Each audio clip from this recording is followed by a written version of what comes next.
I'm just getting my camera working again. There we go. Now it's working. Hi.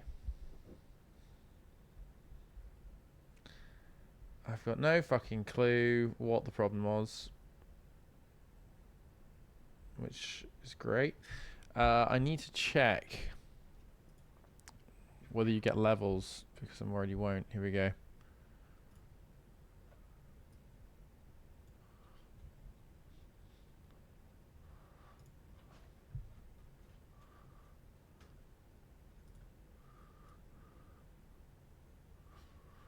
I don't think you are getting that, are you?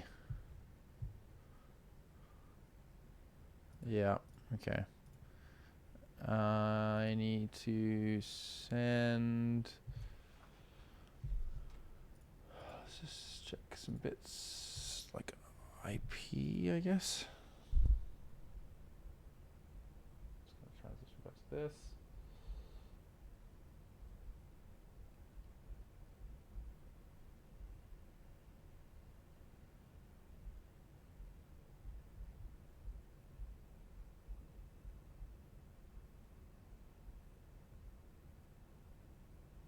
Okay, that IP is correct. Gaming PC. Capture is the HD60X. I think I'm getting...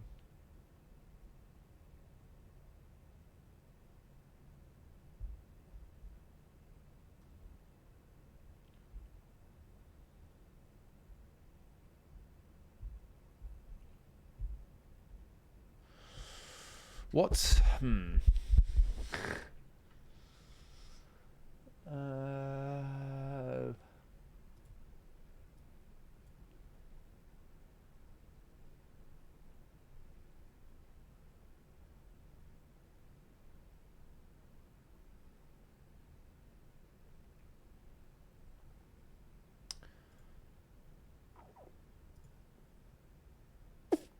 I think it might be something that I have to click on voice meter banana, like the A1s or the A2s or the B ones.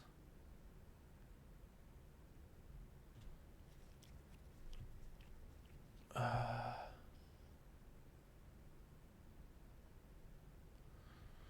I'm going to play this again.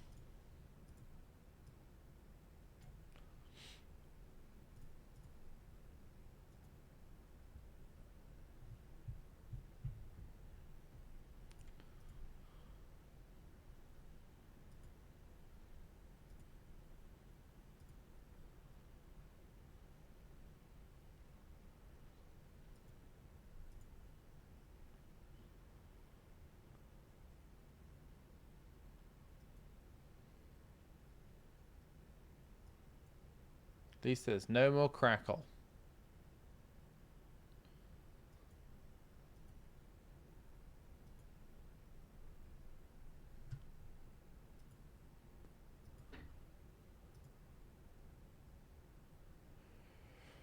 Well,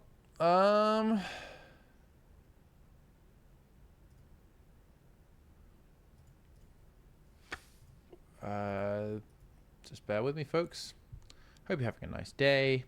I'm glad you can hear me, hopefully, still.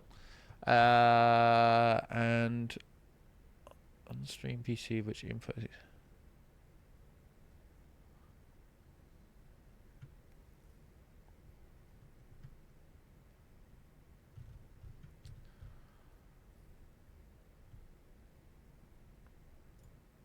Today I'm going to hopefully be playing some NVIDIA RTX titles.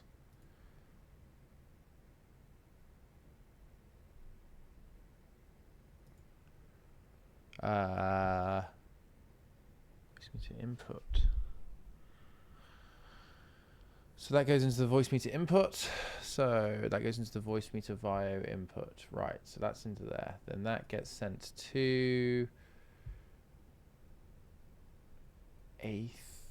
Is that where it needs to go?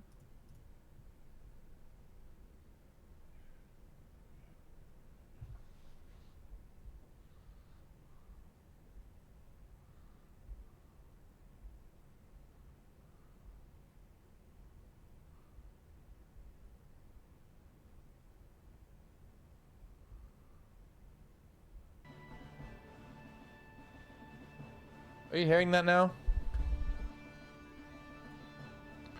Is it really, really loud? Yeah, I worked it out. I was listening to this song before. This one's actually really good.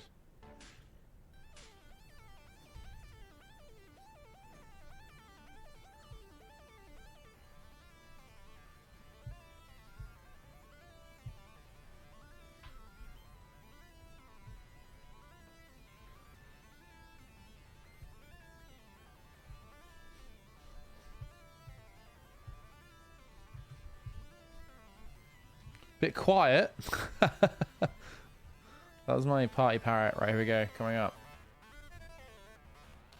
Right, so today, I thought I would play... It's going to have it on it as well.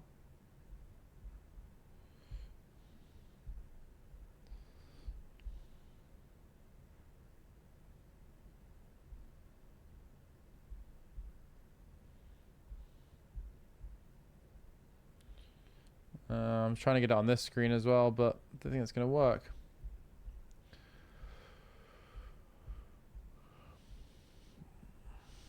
Doesn't seem to want to anyway.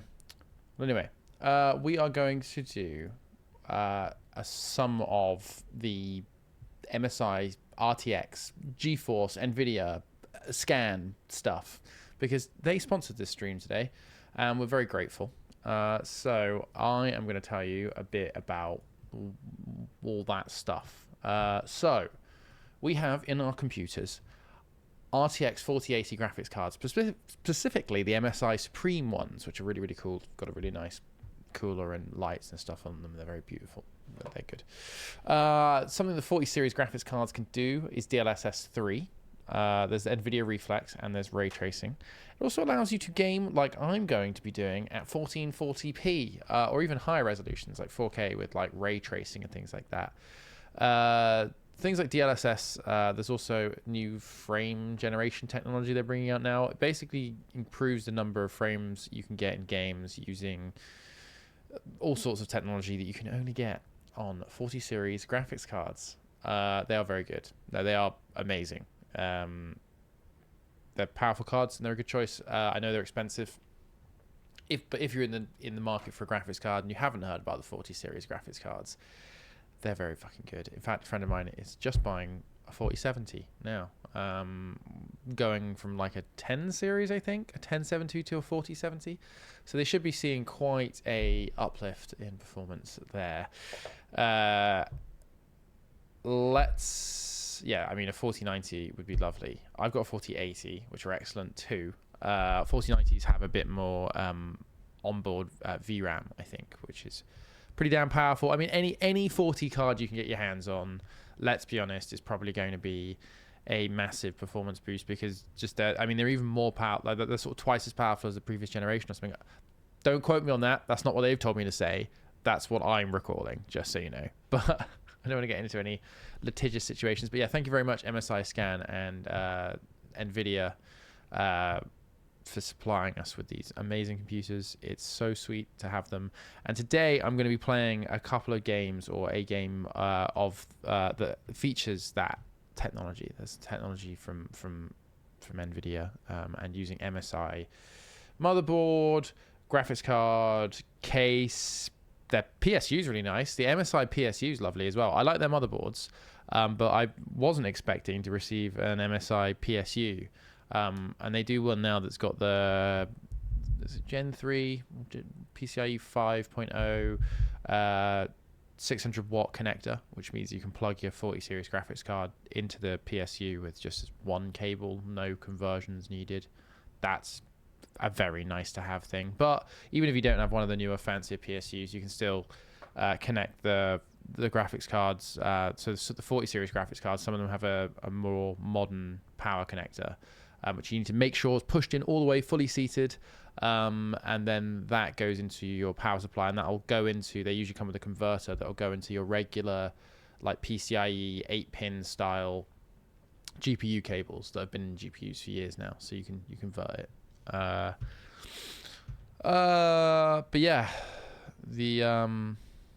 just make sure that the thing about like the melting of the connectors on the graphics cards and stuff like that has largely recently been down to people not pushing the cable all the way in. There were some like pin and holder differences between them early on in production, but nowadays it's mainly like you need to just make sure that that cable's seated properly, otherwise it might cause arcing. I mean, that is the case with all connecting cables on a motherboard as well, but yeah, this one in particular can be, you just got to pay special attention. So today I've got a few options for you. I'll do a poll now.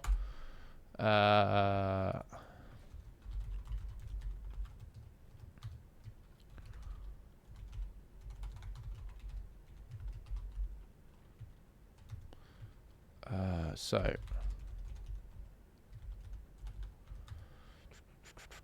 and the other one I was going to play was, right, before I post this, I'll tell you the ones I'm going to post so you can think about this a bit. So first of all, Cyberpunk. Cyberpunk has all of, you know, the crazy RTX stuff, all of the amazing NVIDIA technologies, DLSS 3. Yeah, it's a great showcase for all of the NVIDIA tech. Also, it's Chris Trott, Strongest Man in Night City, continuing. So I made a character that looked a little like Chris Trott. I've put all of the stats into body. I'm starting to get stronger and stronger. We can play a bit of that. I do like that, and I hope it goes somewhere, but I feel like I've been putting a lot of stats into body, and so far I haven't seen enough returns from it. I do feel like I'm kind of running around, occasionally doing quest lines I don't really care about. And then occasionally finding fights that are momentarily fun. But it's not that I'm saying I'm not enjoying it, but it is a bit weird because I feel like games like that, with RPGs especially, you need to get really into it. You need to live and breathe it. And I don't know whether it's grabbed me yet. It doesn't quite grab me. Good job, the next Bethesda RPG, Elder Scrolls RPG, still 4 to 5 years away. Not sure if you heard about that. I'll talk about that in a bit. The second game that's on this NVIDIA list of games that has their tech on it is Bannerlord 2, Mountain Blade Bannerlord 2, which I've actually played loads of, and it's actually quite fun. You run around a map, raising an army, building up your little trade routes, avoiding wars in this medieval setting. And then there's these real-time battles where you command your army and try and fight and survive and fight. It's pretty funny, and it's pretty good like role play potential as well, which I enjoy. The third option is Microsoft Flight Sim. So obviously Microsoft Flight Sim is an amazing game. It's beautiful. We can go on little tours of places. I was thinking we'll go for a little cruise around somewhere, go and see some landmarks. I'll do a bit of flying, and it'll look fantastic because of the 4080 and the i9 I've got on board as well.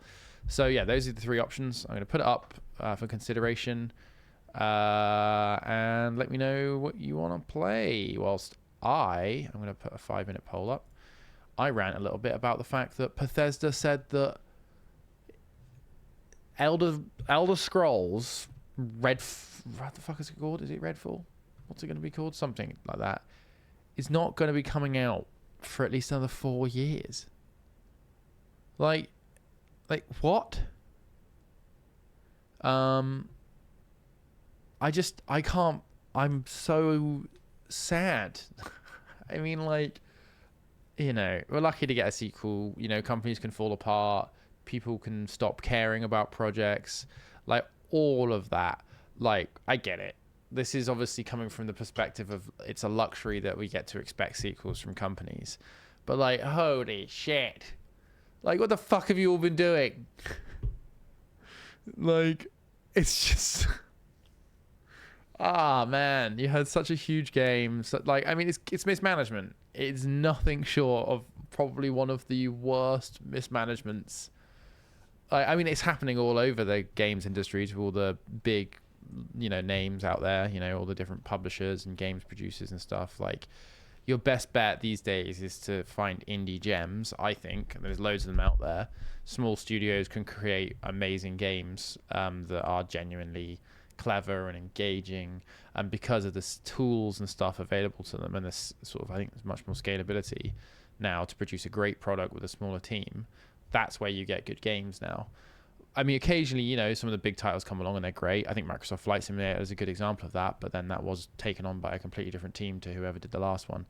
Anyway, yeah, it's just, I'm so sad. I love Elder Scrolls games are probably my favorite games ever. I love an RPG. I love the Elder Scrolls world. I mean, I'm hoping I'll enjoy Starfield. I hope. I'm not gonna not engage with it, But I just think it's nuts that, 2011, man. It came out in 2011. I remember me and Trot going to Games Expo or something like that back in Earl's Court when that was still there in London. They've knocked it down years ago now. But that was like one of the first games things we went to, like, not just as fans, not as like YouTubers or anything. And because we were like wanted to play the new Elder Scrolls game. And like Skyrim was there, and it was on all the new fancy new flat screen TVs and stuff, and like got to sit down and just play like literally the start of the game where you wander down the side of the hill after the sort of big crisis point with the so you finally woke up. It's after that. It's when you come out into the open, and so they just let you run around, and that was when you could like try out the new archery system, which was really cool, and like dual wielding, and I was just like, this is so amazing. It really is just like an open world where I can just go around and I'm going to go and hit that rabbit with an axe I just picked up. And you're like, wow, this is all real. And that was 2011. And they don't think they're going to release the game the next one. It's just like I know that like they're trying to create like these fantastic big open worlds with like rich detail and depth. But the fact of the matter is if you can't develop a game in a narrow enough window, it's a bit like this. I think this is what one of the main problems with Star Citizen is that like you need to be able to develop and release a game within, I think, a couple of years. I think 3, it seems like is reasonable for a massive project, because if you don't release it fast enough, all of the technology required and all of the software, all of the ways to build things, the ways that users interact with games, it changes. And so at the start of the project, what was ambitious is now, I don't know, perhaps limited in scope. What was the best and most optimized way to do something is now not as good as this other methodology that's come along, which makes your game seem small and incapable in comparison. Like it's just bizarre. Yeah, it becomes outdated before it's even released. Exactly. So, like, yeah. Anyway, what the fuck is the result of this poll? Oh, okay. That's surprising. Shit. Well, let me see what if my Banlord save is synced. Cloud status is up to date, so I'll just launch that up.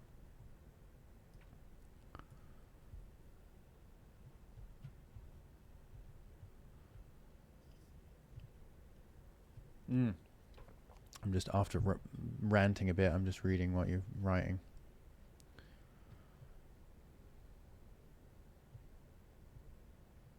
My favorite Elder Scrolls game was, and it's only, I mean, I think this is what everybody says. It's whatever you played during your like formative years. It's a bit like whenever you watch TV, whatever you listen to music wise. Like, I think a lot of the time you tend to form your tastes between the ages of about, I don't know, 13, maybe 12, and about 18, I think. In that period of time, the art you consume, be it games, be it music, be it books, it becomes your, like, your happy place. And for me, that was Morrowind, but specifically with Blood Moon expansion. And I played a bit of that. It was a bit janky, and I was like, oh, I loved this. This was really cool, but I was a bit young for it. Because I had a PC quite early. My dad bought like a PC for the house, which happened to have like a bespoke graphics card and stuff in it. And I was like, oh shit, yeah, let's see if I can get some games on this. And went to a physical shop, and they had like a discounted version of like Morrowind. I think it was about £16. It was Morrowind with the Blood Moon expansion and another expansion like bundled in. And the box looked really cool. I installed it and I started playing it. I'm like, what the fuck is this? This is so weird. And it was the first real time I played an RPG. Up until then, it was mostly like PlayStation games, you know, like not many RPGs. There was a few. Like the closest I came was probably Medieval, which is that one with the guy with a skeleton for a head and a crossbow and stuff. Really good game. But yeah, like Morrowind got me interested, and then the Blood Moon expansion allowed you to become a werewolf. And because of the way that the old system worked, the more you did something, the higher the stat would become. So let's just say you just walked around jumping constantly. Your jumping skill would get better and better and better. And every time you get a new level, it would increase the height you could jump. And then the werewolf, when you transformed into the werewolf, it had like a percentage or a multiplier of whatever the existing jump stat was. So you could change into a werewolf, and I was like jumping over like small villages, like the Hulk, and it was fucking incredible. Anyway, after that, after messing around with that and not really getting far enough into Morrowind, I think I got to like the first city, and then I just got a bit confused as to where I was meant to go, got a bit disinterested because again I was like 11 at this age, and so I needed a bit more. Anyway, I came back to it a couple of years later, about 14, 15, and my friend got Oblivion on the Xbox. And yeah, that was probably the one that I've played the most of. That one was amazing. That one's absolutely amazing. And so yeah, for me, like Morrowind set the tone of what I thought an Elder Scrolls game.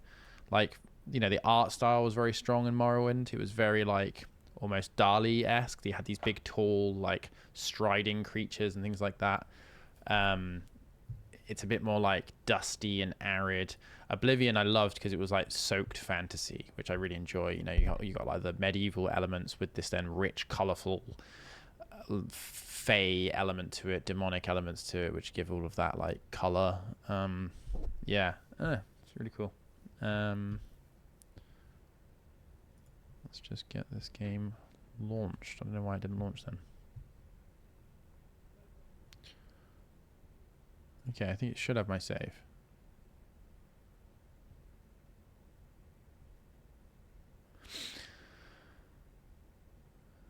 I really like Skyrim. I do. Skyrim's great. It's probably like the nice, well packaged version of Elder Scrolls in a lot of ways.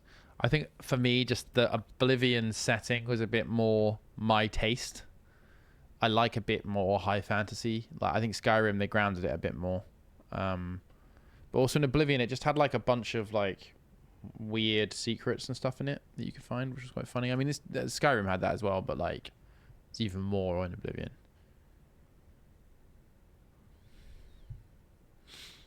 This is loud. Module mismatch.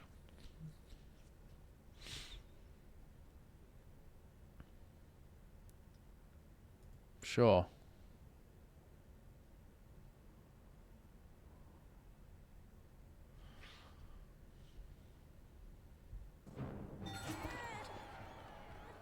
Holy shit. Immediately in, I need to remember what the hell I was doing. Who am I? Character. Aha, here he is. Iskar. Right. Can you guys see this and hear this okay?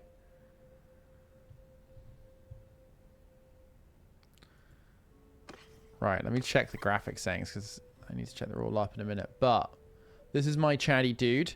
He didn't really want to... So the story of Iskar is he didn't really want to swear allegiance to anybody. He was quite happy roaming around the countryside, making sure... Tutorial. Oh, I don't have... Okay. I've only got one guy to do all my stuff. And he's called Orikos the Robber. Why would I want him to be my quartermaster? Mate, where's all the stuff gone? Yeah, okay, right, anyway. Please. Okay, I'm going to have to make him a... Right, great. So, Iskar has fallen on hard times a couple of times now. So, he's been very rich. He used to have lots of money. He had a big army for a while. He joined up with an army. He finally swore an allegiance to somebody, went out there, tried to get some big dinars, with an army, and they were killed to a man. So he's now destitute. He's still got some good stuff, some really nice stuff, because he's quite good at smithing. His horse has got a nice coat. If you don't know what this game is about, basically, this looks awful, but when you realize that there's some fun to this, right. So, this is a fictional world that you exist in. These represent all the different nations that are fighting for control of this world. You have a Total War style stack that you wander around this campaign map with. However, you can then fight people based on certain things. Sometimes there are brigands in the mountains. Sometimes there are nations you're at war with. Currently, I don't think I'm at war with anyone. Sometimes there are missions. Sometimes there are fights in rings where you compete for money. There are quests to do. There are also things like caravans you can set up to trade goods that go between places. It's about making a name for yourself, making a legacy, a dynasty, of which I have a small group of sort of people. Most of these guys, I don't know what they're doing. These are meant to be doing jobs for me. I was playing this on my own for a little while. Fief's Northern Empire. Oh, right. Okay, I'm just looking at the Northern Empire here, not myself. I've leveled up quite a lot now. I'm level 20, so I've been playing this for a while. This one was quite a long playthrough. Now let's quickly check my graphics settings. Don't want that on because I'm playing at 120 hertz, or 120 frames, or 119 hertz.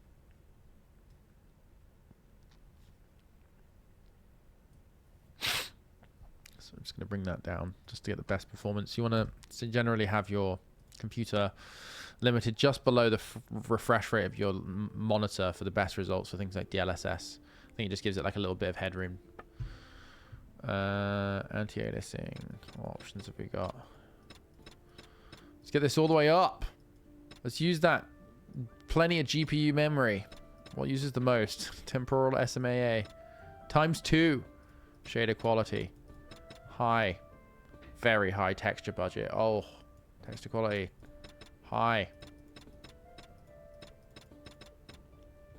Character detail.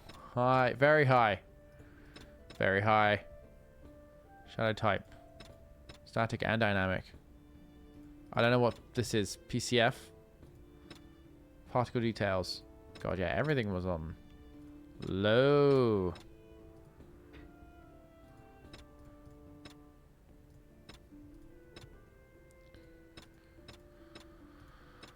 Very high. High. Number of corpses. Unlimited. Let's try it. Number of ragdolls. 10. No, not unlimited. Unlimited. Let's give it a go. Cranking it up. Cloth simulation. Yes. Sunshafts. Yes. Tessellation. Yes. Interactive grass. Yes. Motion blur. No. Depth of field. No. Bloom. Yeah, I don't mind it. DLSS. Right. Let's get this bad boy up. Let's go DLSS quality.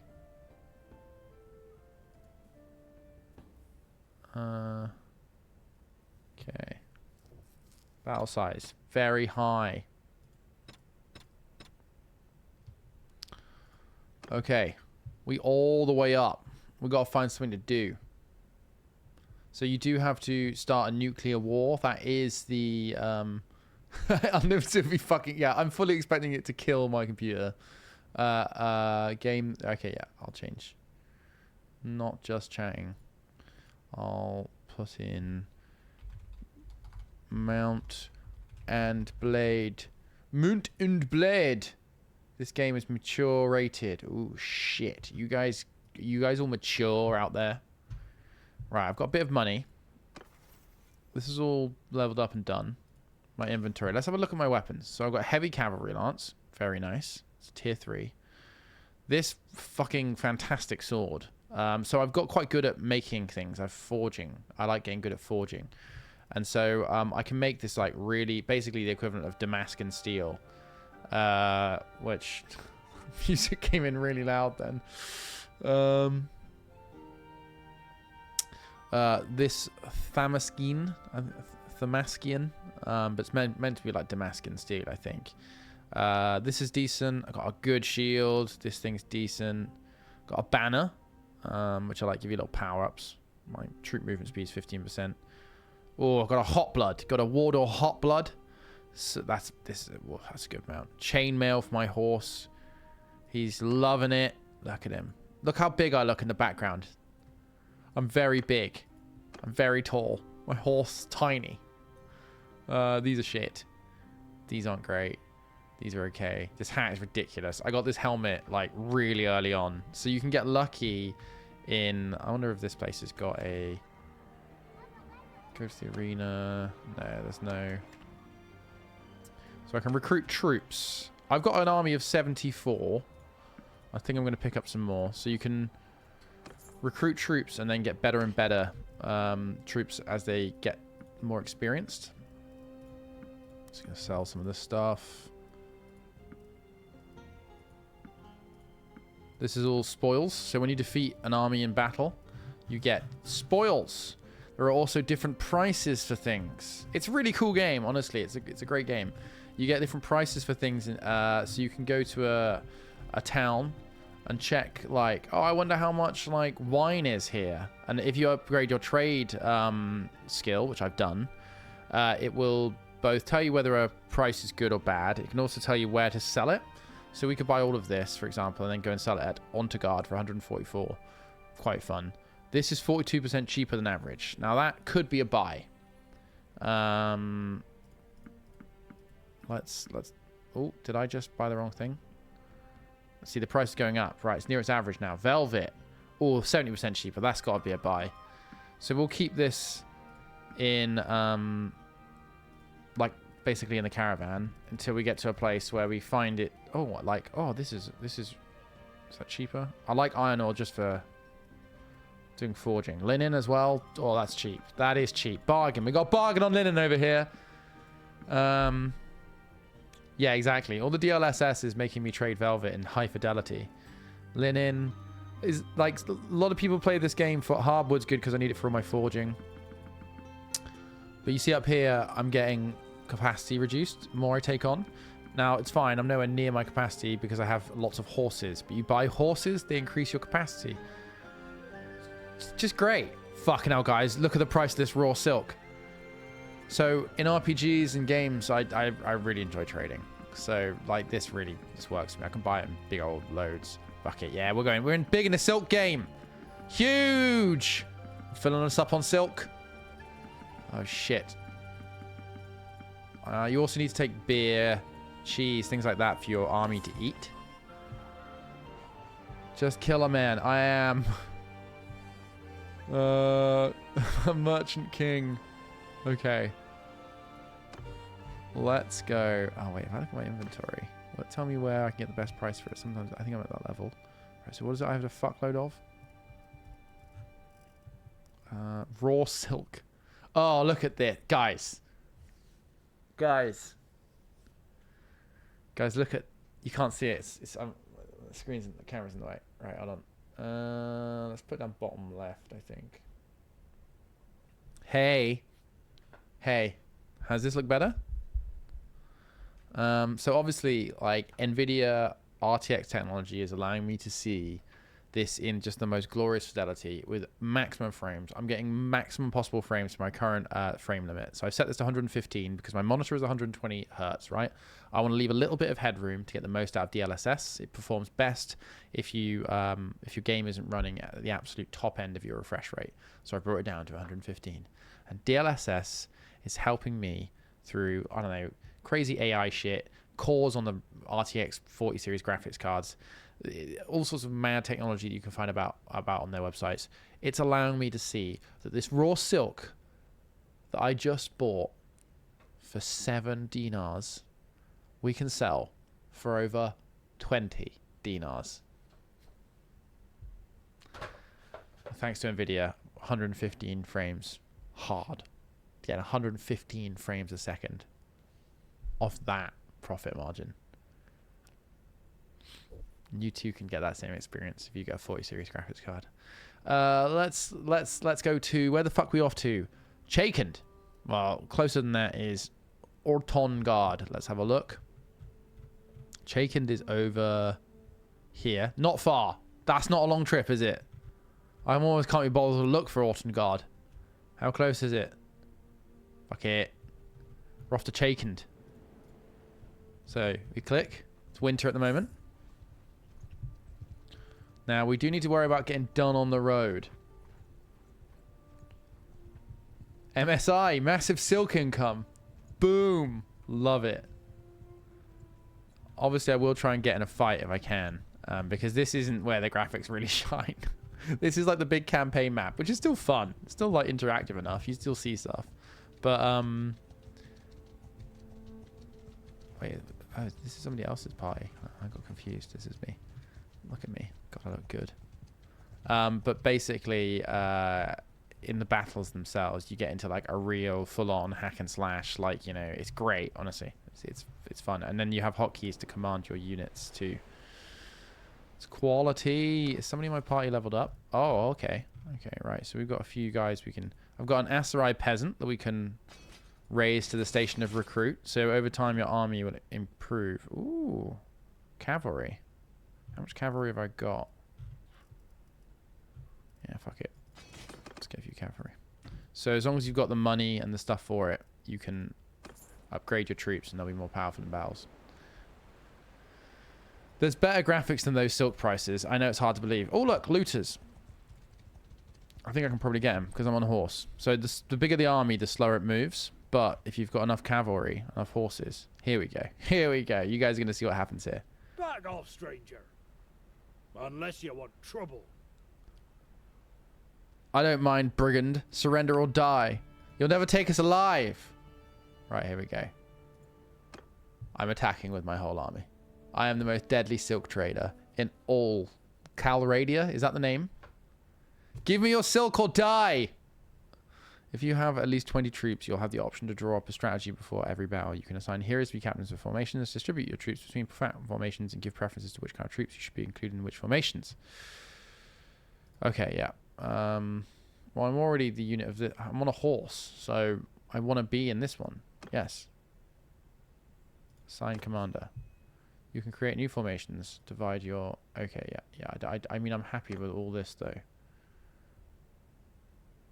can also determine what percentage select troops should start with battle in these formation methods. Okay. I want a cavalry unit. If I don't have any cavalry.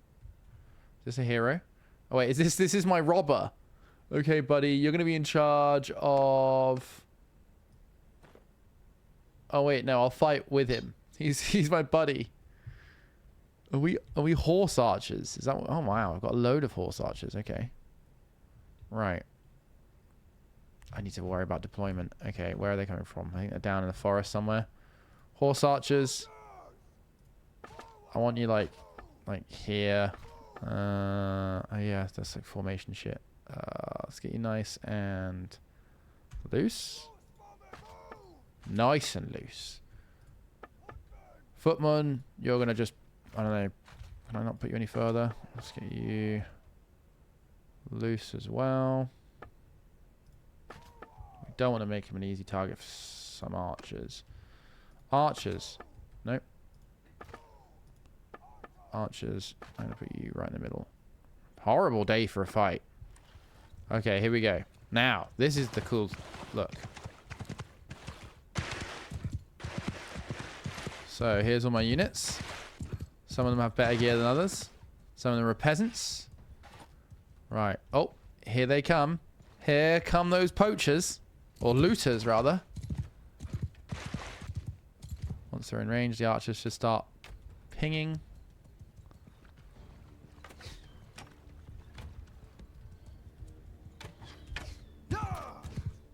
Also, like, kinetic energy in this is quite fun. The speed of you and your mount transfers to the damage you do. So, quite a fun one is what I just did, where you have javelins on horseback that you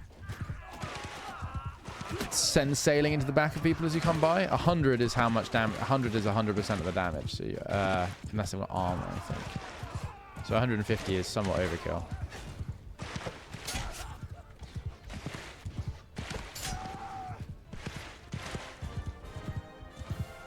Looter! Scum! We will not loot these lands! You think you might run? You won't! They won't get away from me! Yes! Huzzah! Huzzah, men. Good slaughter today. Really nice. Nice. Really strong from the guys with the harvesting implements. Really good from you. Well done. Oh, how many did you get? Quite a few. Oh, nice. Crossbow. Cool. Haven't seen one of those yet. Very nice. Yeah, really good. Nice sash. Well done. Well done, everybody. We're going to be feeding the horses, I think, eggs tonight. We thought we'd try eggs. We don't know what that'll do to them, but... Right, see you back at camp. Hi. There we go. So, strip the dead for their silk. So you get renown, you get influence, you get morale. So people in your troop are happy. So we didn't lose anyone. We killed 30 looters.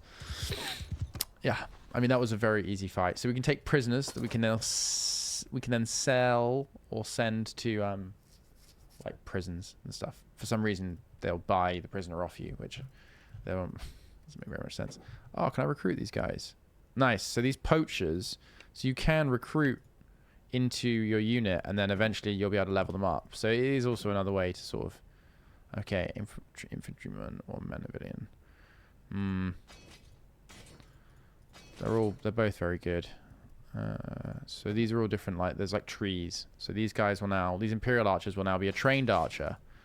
Better equipment, better skills, better stats. These Imperial trained archers now can now make them either a veteran or a crossbow. I might try crossbow. They've got armor piercing, and I think because I'm quite far into the game now.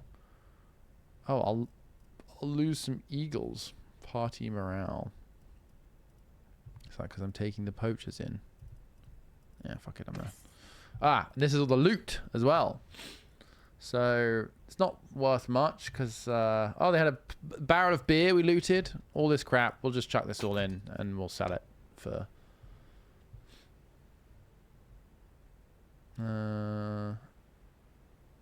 meat's back on the menu. Right. It's a good little fight. But we're off to Chakend. Speed it up a bit. So we're going to go and sell the silk. Moving silk. Indefinitely. MSI.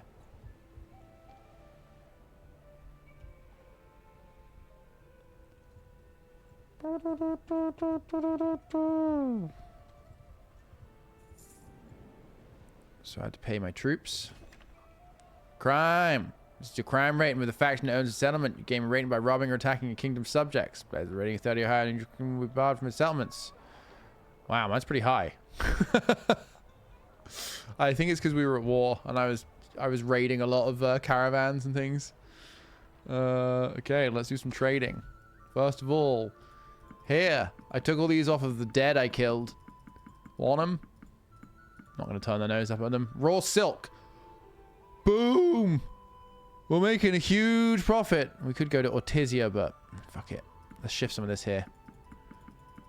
Huge! Huge profits. Okay. What else we got? Got a bit of salt. Not enough to sell. Linen. Oh, huge profits. Silver ore. Quite a big profit there, but...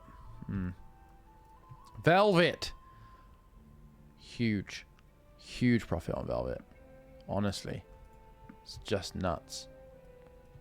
Balanced arrows. I feel like I don't need any of those.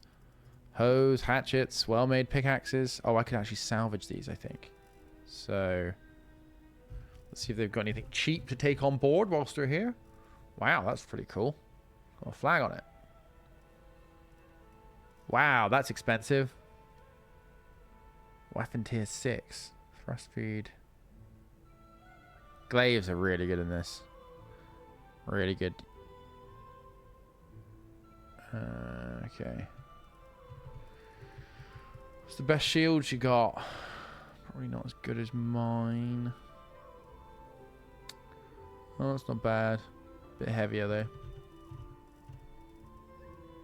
Anything really cheap? How much is meat?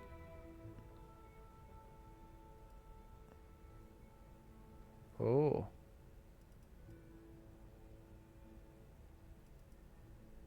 Hmm.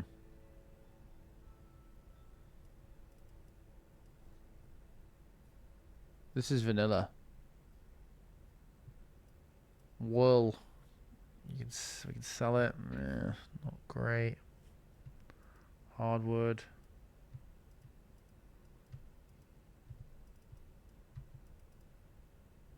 Nothing really nothing really catching my eye, you know. So I'm just gonna do some selling. There's no tournament on. I do have a few party bits to do. Right. I think we need a few more archers. We seem to have a lot of infantry. Okay, is that done?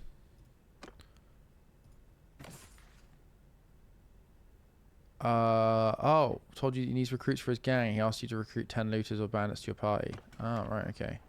This guy. So you get quests, and so you can... I've bought a few men. Can I give you poachers?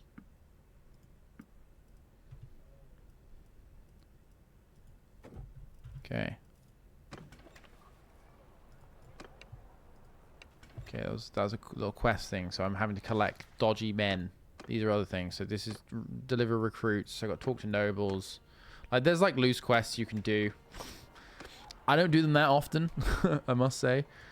Let's just pick up all these guys. I have no particular allegiance to certain troops.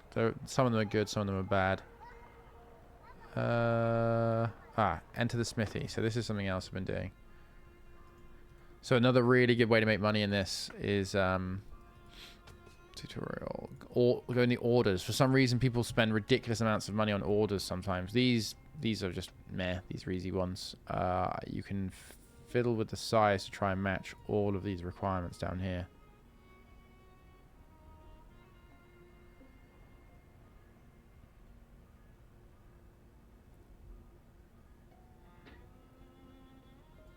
So, he's 28 on the swing cut damage.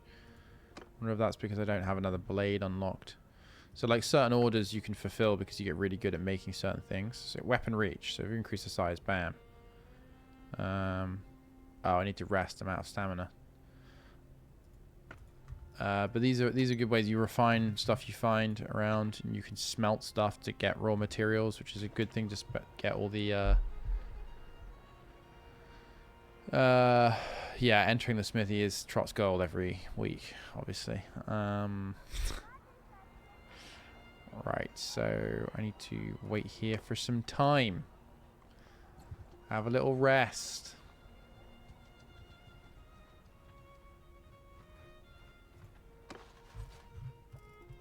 What's happening in my party?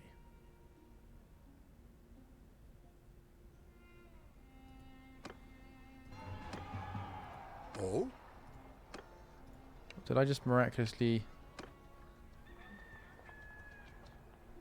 I don't know why I can't give all of this guy my my dodgy troops. I've got some of them. Okay,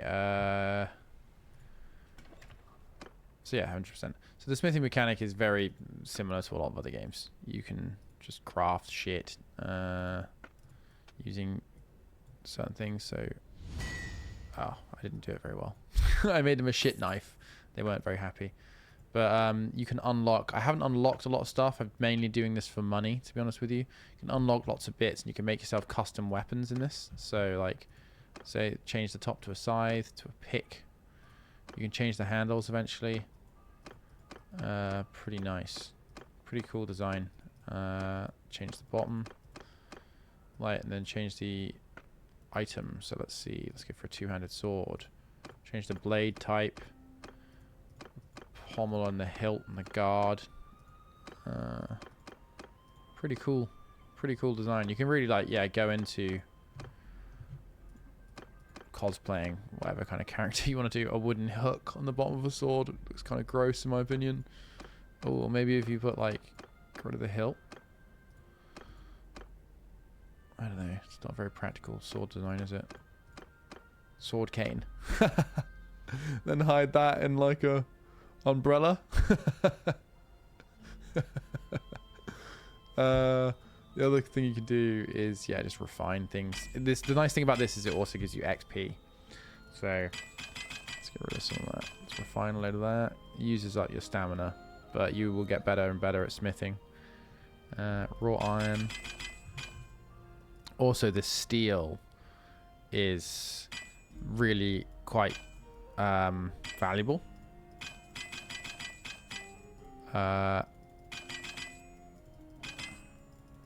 This particular kind of Thermoskene steel, you can make quite a lot of money selling. And obviously I know that's what you're all here for, is to get top trading tips from our Smaffy, #1 Banlord, 2 trader. Okay, right. Arena, anything in here? No. So the arena, you compete in a series of rounds. It's quite easy. It's almost laughably easy. I'll show you one, because I can go to the arena and ask the arena person where the nearest ones are. Hello. Cyronia and Makeb. Okay. Well, oh, there's Cyronia. Makeb's above me. It's actually closer. Oh, we're really close to one. So these are a bit hit and miss. Because sometimes they give out really good prizes, sometimes they don't. Sometimes it's so worth doing them because you get some really, really good pieces. Like I got a helmet early on that was just so much better than any other helmet. I still haven't replaced it. What is it? It keeps prompting me about. Oh.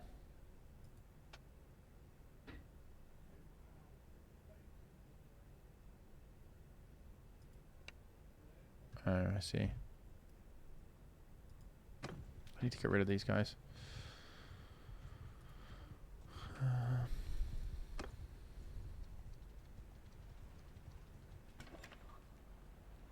Oh, arena is closed at night. Where is it you give prisoners in? Well now, stranger. Be still.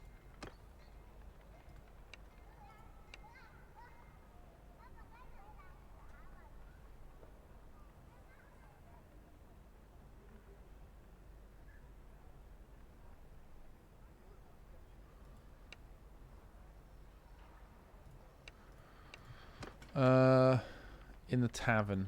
Okay, right there we go. 58 gold. Recruit 8 sisterhood followers. Are they good? Yeah, we got enough money. Let's do it. Let's have a look at the people we just recruited. Sisterhood followers. Where are you? Oh, they're crossbowmen. Okay, cool.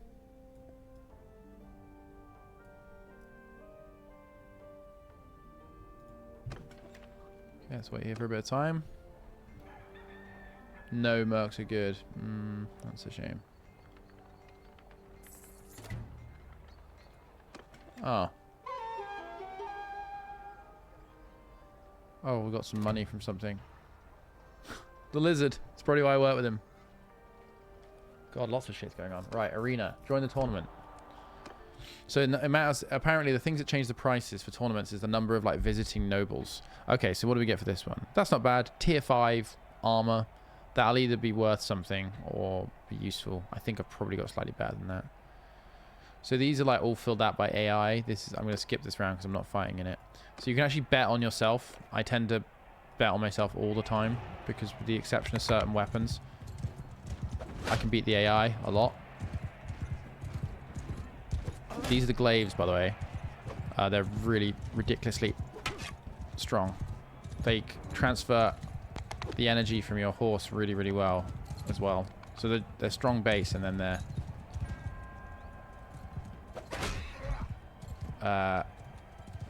strong also transferred energy.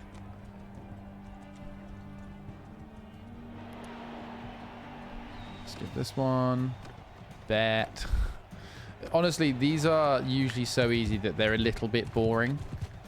The rest of the game is quite hard in some respects, but these are always just sort of laughably easy.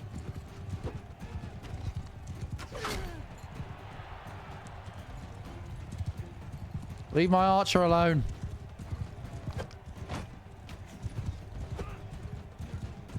Of course, there is the occasional chance that you get one-shotted by somebody who gets lucky. It does happen. Like, occasionally I'll just get, like, glaived out of nowhere by an AI I didn't see coming, and they'll just kill me instantly.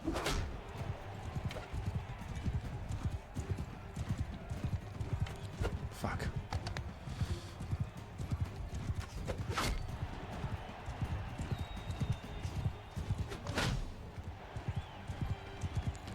Last one. Ugh.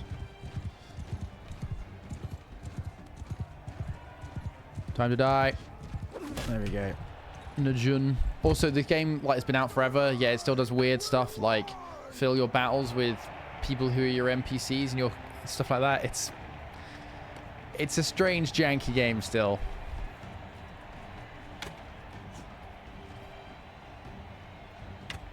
This is a fun game called Shoot Your Arrow Before They Shoot Their Arrow. Oh, I'm trying not to step into it. Shit. Right. This is where we're in trouble. Oh, fuck. Oh. No. Oh, my God. Holy shit. Because once you die, you often get knocked out of the fight, so you don't win. So even though you fought really hard all game. Whoa. Okay, I could have died there. There we go. But I got him. Yes. Look at me. This is very easy.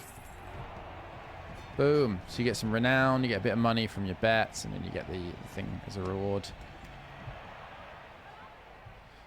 Don't try and quote me. I was right. I won, didn't I? Okay, so what I'm currently wearing... what I'm wearing has slightly better chest armor, but worse leg.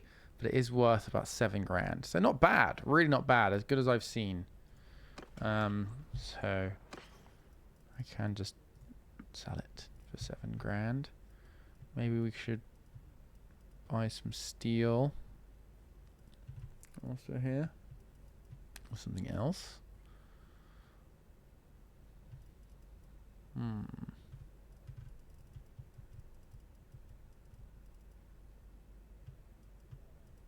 Whoa. Is that the one I was looking at earlier? 23 grand? Jesus Christ. That's a lot of money. Okay.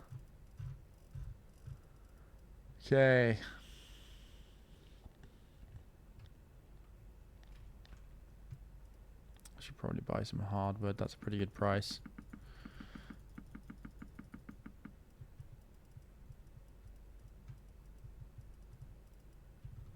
Okay. I've got 18 grand now. Okay. Now you've leveled up. So I've leveled up. It's a weird system. You got attribute points. These are your attributes. They only level up every so often. This is your focus points, which increase your learning limit. It's confusing, but you spend them here, and then it increases the speed at which you progress through a certain tree. So, like, say you want to be, like, so I've put a load into smithing. So I've maximized my focus points, and it means that this bar moves up. Each time I gain XP, this one it gets faster and faster. And then you give little talents. So, you know, this one, 50% less stamina spent when refining. So I can do it more per rest. Other shit like that.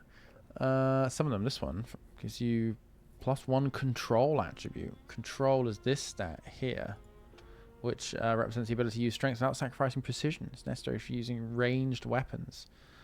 So throwing. I've been throwing a lot of shit at people. Those javelins. One-handed. This maybe could do with a little bit more focus.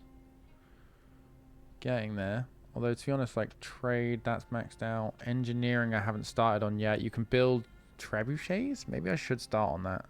Steward's another good one I should have really done. Yeah, I'll put a focus in steward, I think. Because this gives you stuff like 10% food consumption for your party.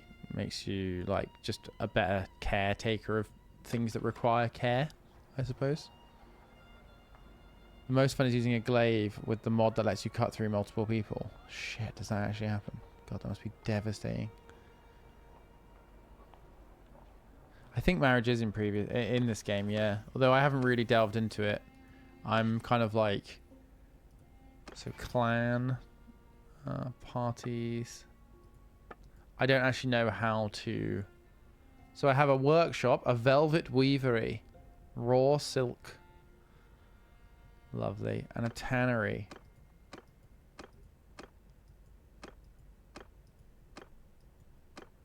Ah, we've got more expenses than incomes. What should I see if I can set up something here? The smith. So this one here produces... What is that? Yours is not a face I know. What? So this is just a caravan. Okay.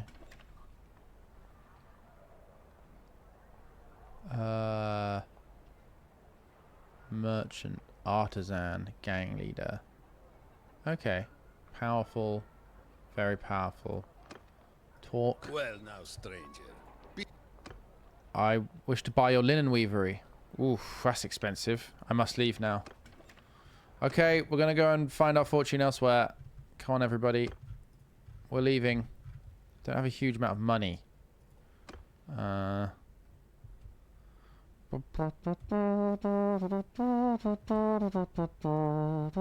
should I do? Chat, what do you want me to do? What would you like to see me do? Uncheck some of these? Sure.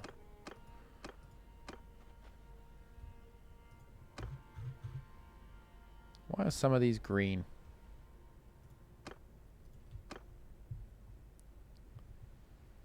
Start a kingdom. War crimes. Pillage. Oh. Is there a quest target there? No, come back. Please. Hello? It's been a while. It has been a while. Yes!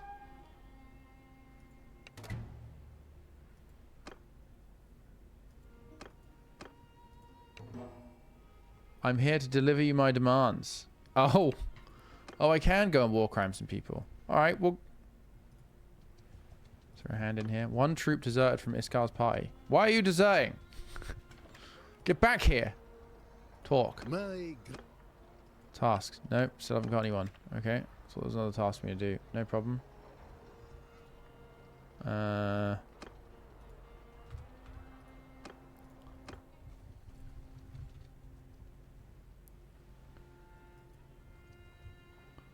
Don't count your war crimes. Make your war crimes count.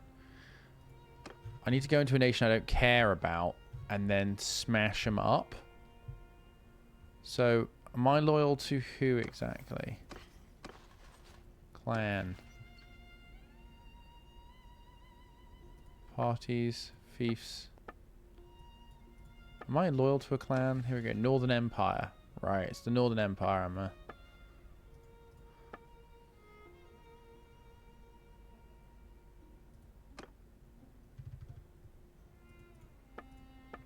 We're not on war with anyone. Who's weak? So the Khazate towns. Okay. Tribute received. Paying. Oh, they pay tribute. Oh, we pay tribute to the Western Empire, who are much bigger than us. Okay. Britannia, about the same. Britannia, sorry. Oh, paying tribute to them. That's right, nothing. Sturgeon, nothing. So Sturgia or Britannia are our best targets then for raiding. These ones are quite a long way away. Let's go there. Oh, we could go north. No, I like them up north. I've done a lot of trading up north. So we're going to go and raid the green people. Let's go get the Celts, as they clearly are meant to be.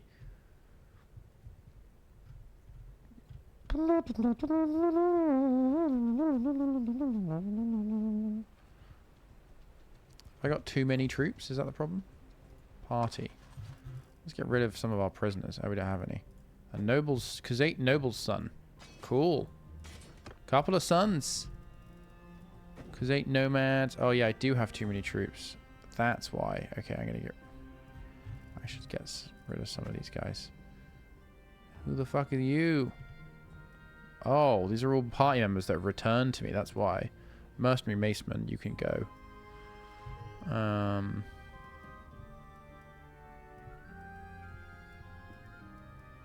Some recruits, you can go. Done.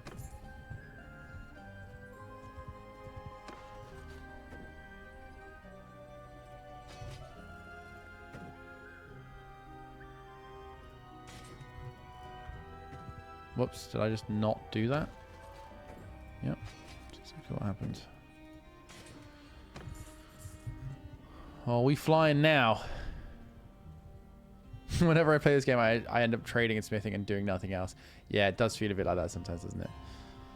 Just smashing away, building up big armies. I've had a couple of times where I've had like, I think 400 people in my army now, and it's got pretty crazy, and I've been in some huge wars, and then I just lose track of what the hell I'm doing and get killed in a war accidentally, and then get taken prisoner, and, you know how it goes.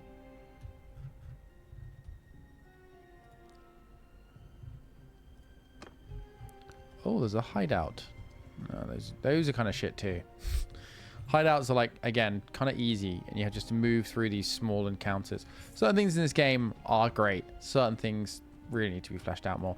Look, but I do think it's still very fun. You can come and buy... Are they going to have cheap sheep? I'll buy all your sheep. All your wool. I'll take the lot. I'll Harry Potter this shit. Just give me everything. It's cheap as fuck. No, that's not that cheap. Okay. I'll do. Thank you.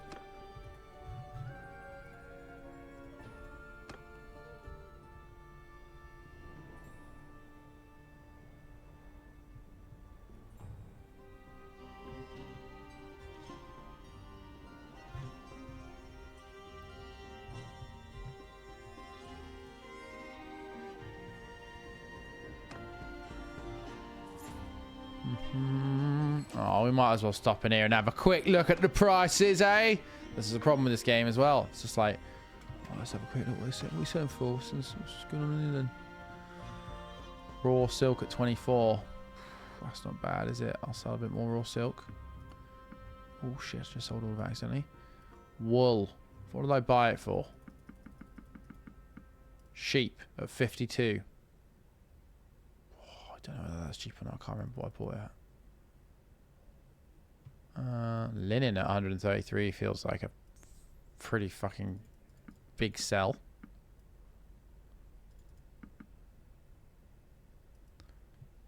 Silk at 52.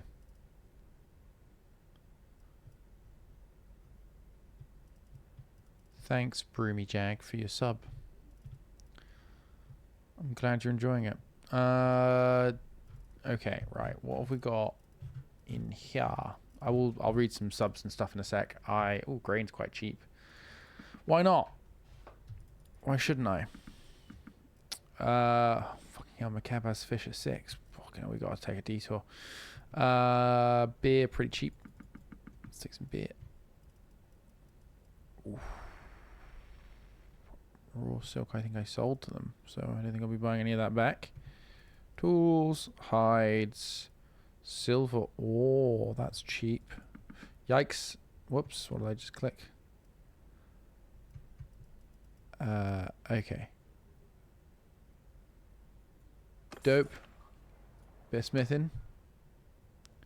Any big orders? See, like this one, 1,300 for something I should be able to make.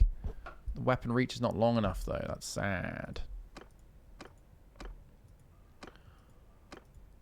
So what is it? They want a javelin. So throwing knife, javelin. I need to make a few of these to unlock the part, I think. So let's just forge a few. I think that's how I unlock the part. Maybe not.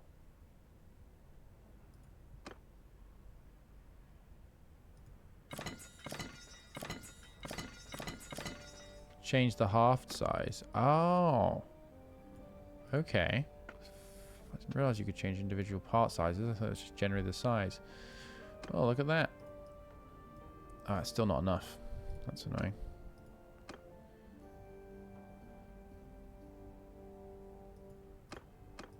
Okay, so I'll just try making a few longer ones.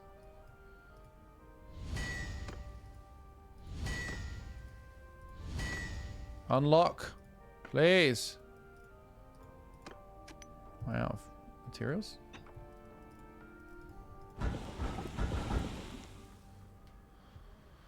Oh, maybe I have to smelt them.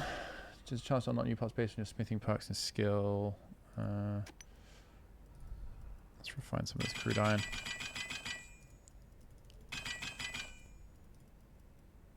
Okay. So if I go to trade and then maybe buy some javelins with long. Let's see if we find a javelin in here. Peel them.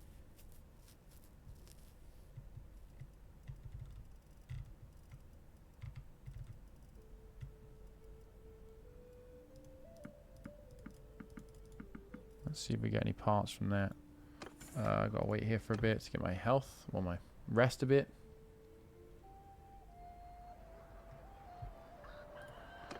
Okay, Smithy.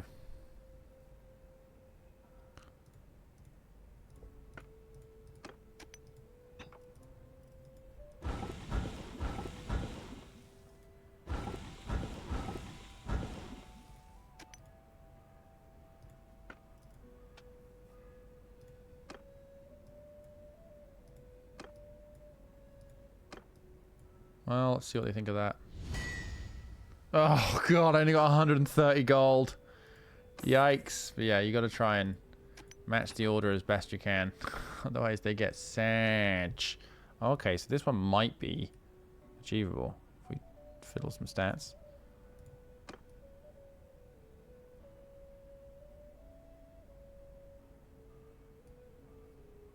Swing speed.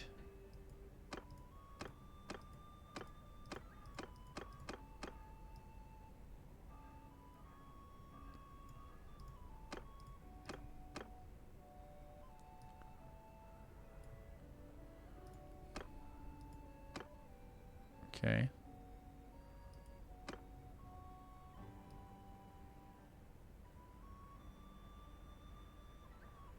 Okay, swing cut damage.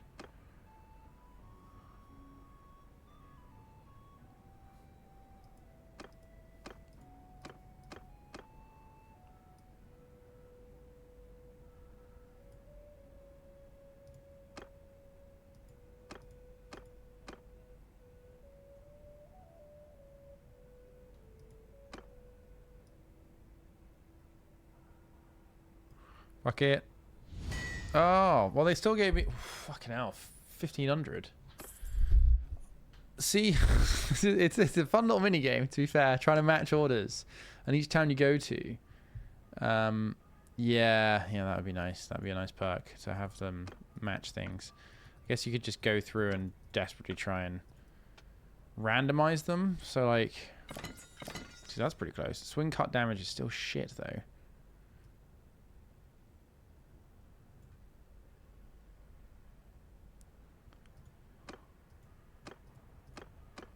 Weapon reach, we can deal with that. So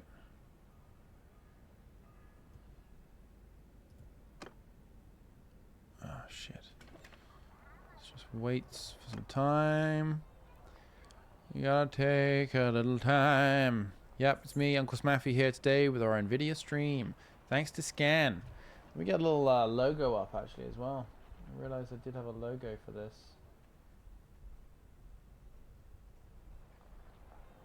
Don't know where I put it though.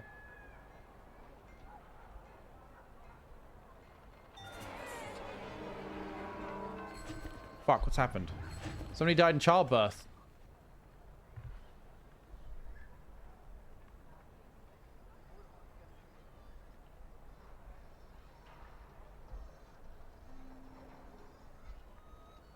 Boom.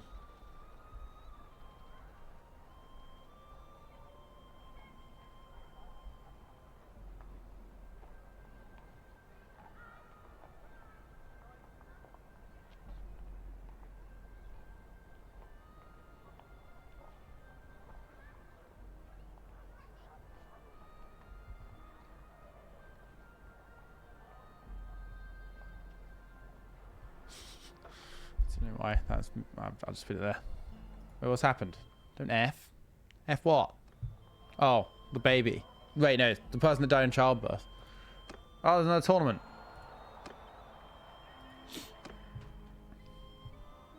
The logos are rotating bottom left, are they? Oh, okay. Well then, no need for that.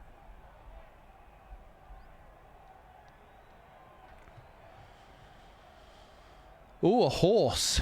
Ooh, a nice horse. A Royal Destria. I like winning a horse. Makes me feel fancy. Oh. It's a group fight.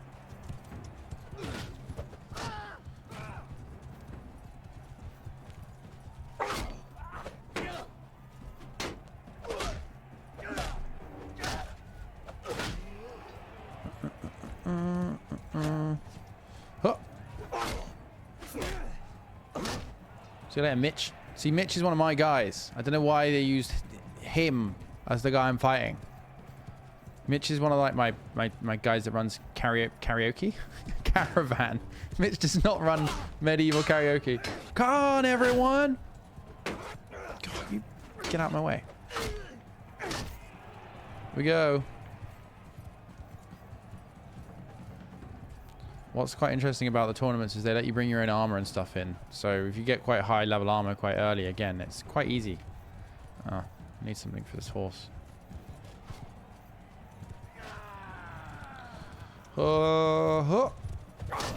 Ow.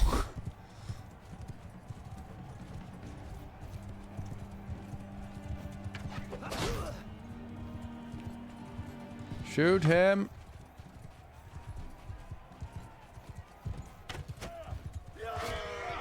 Aha! Yes! Yes! We did it, men! Bet. Join. Alright, here we go. Again, very easy.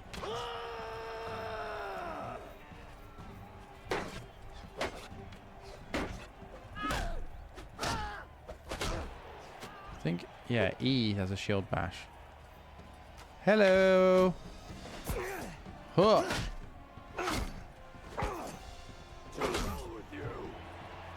Oh, shit. My guy died. Yeah, this is just AI. This is really crappy one-on-one AI. Huh, huh, huh, huh, huh. Huh.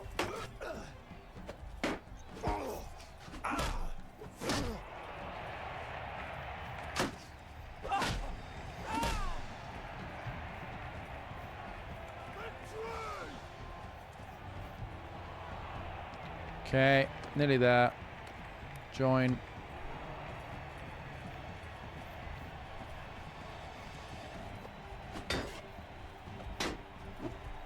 Come on.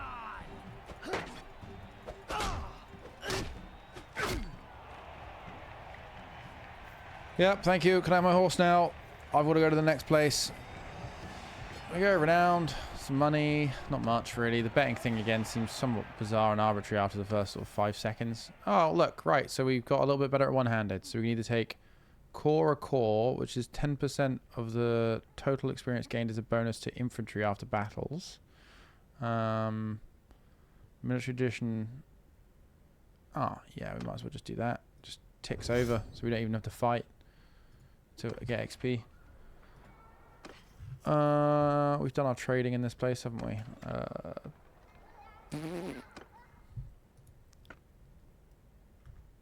Okay, right. I'm going to quickly save this. I'm just going to go grab a drink. I will be right back.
What up, what up, what up? I'm back. What are we predicting? The mic's been live. I haven't been in the room, so unless you heard something weird from somebody else, it wasn't me.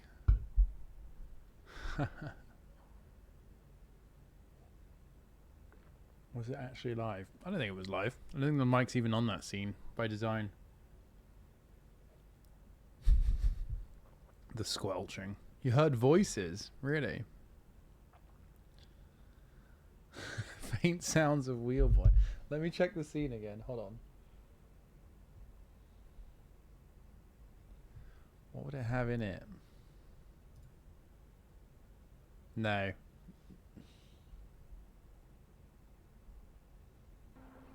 No. No, there's nothing. You can hear me. Yeah, okay, then yeah. Yeah, you could definitely fucking hear stuff then. That was probably people in the hallway you heard. Alright, okay. Alright. You aren't it's quite funny that I was just like, no.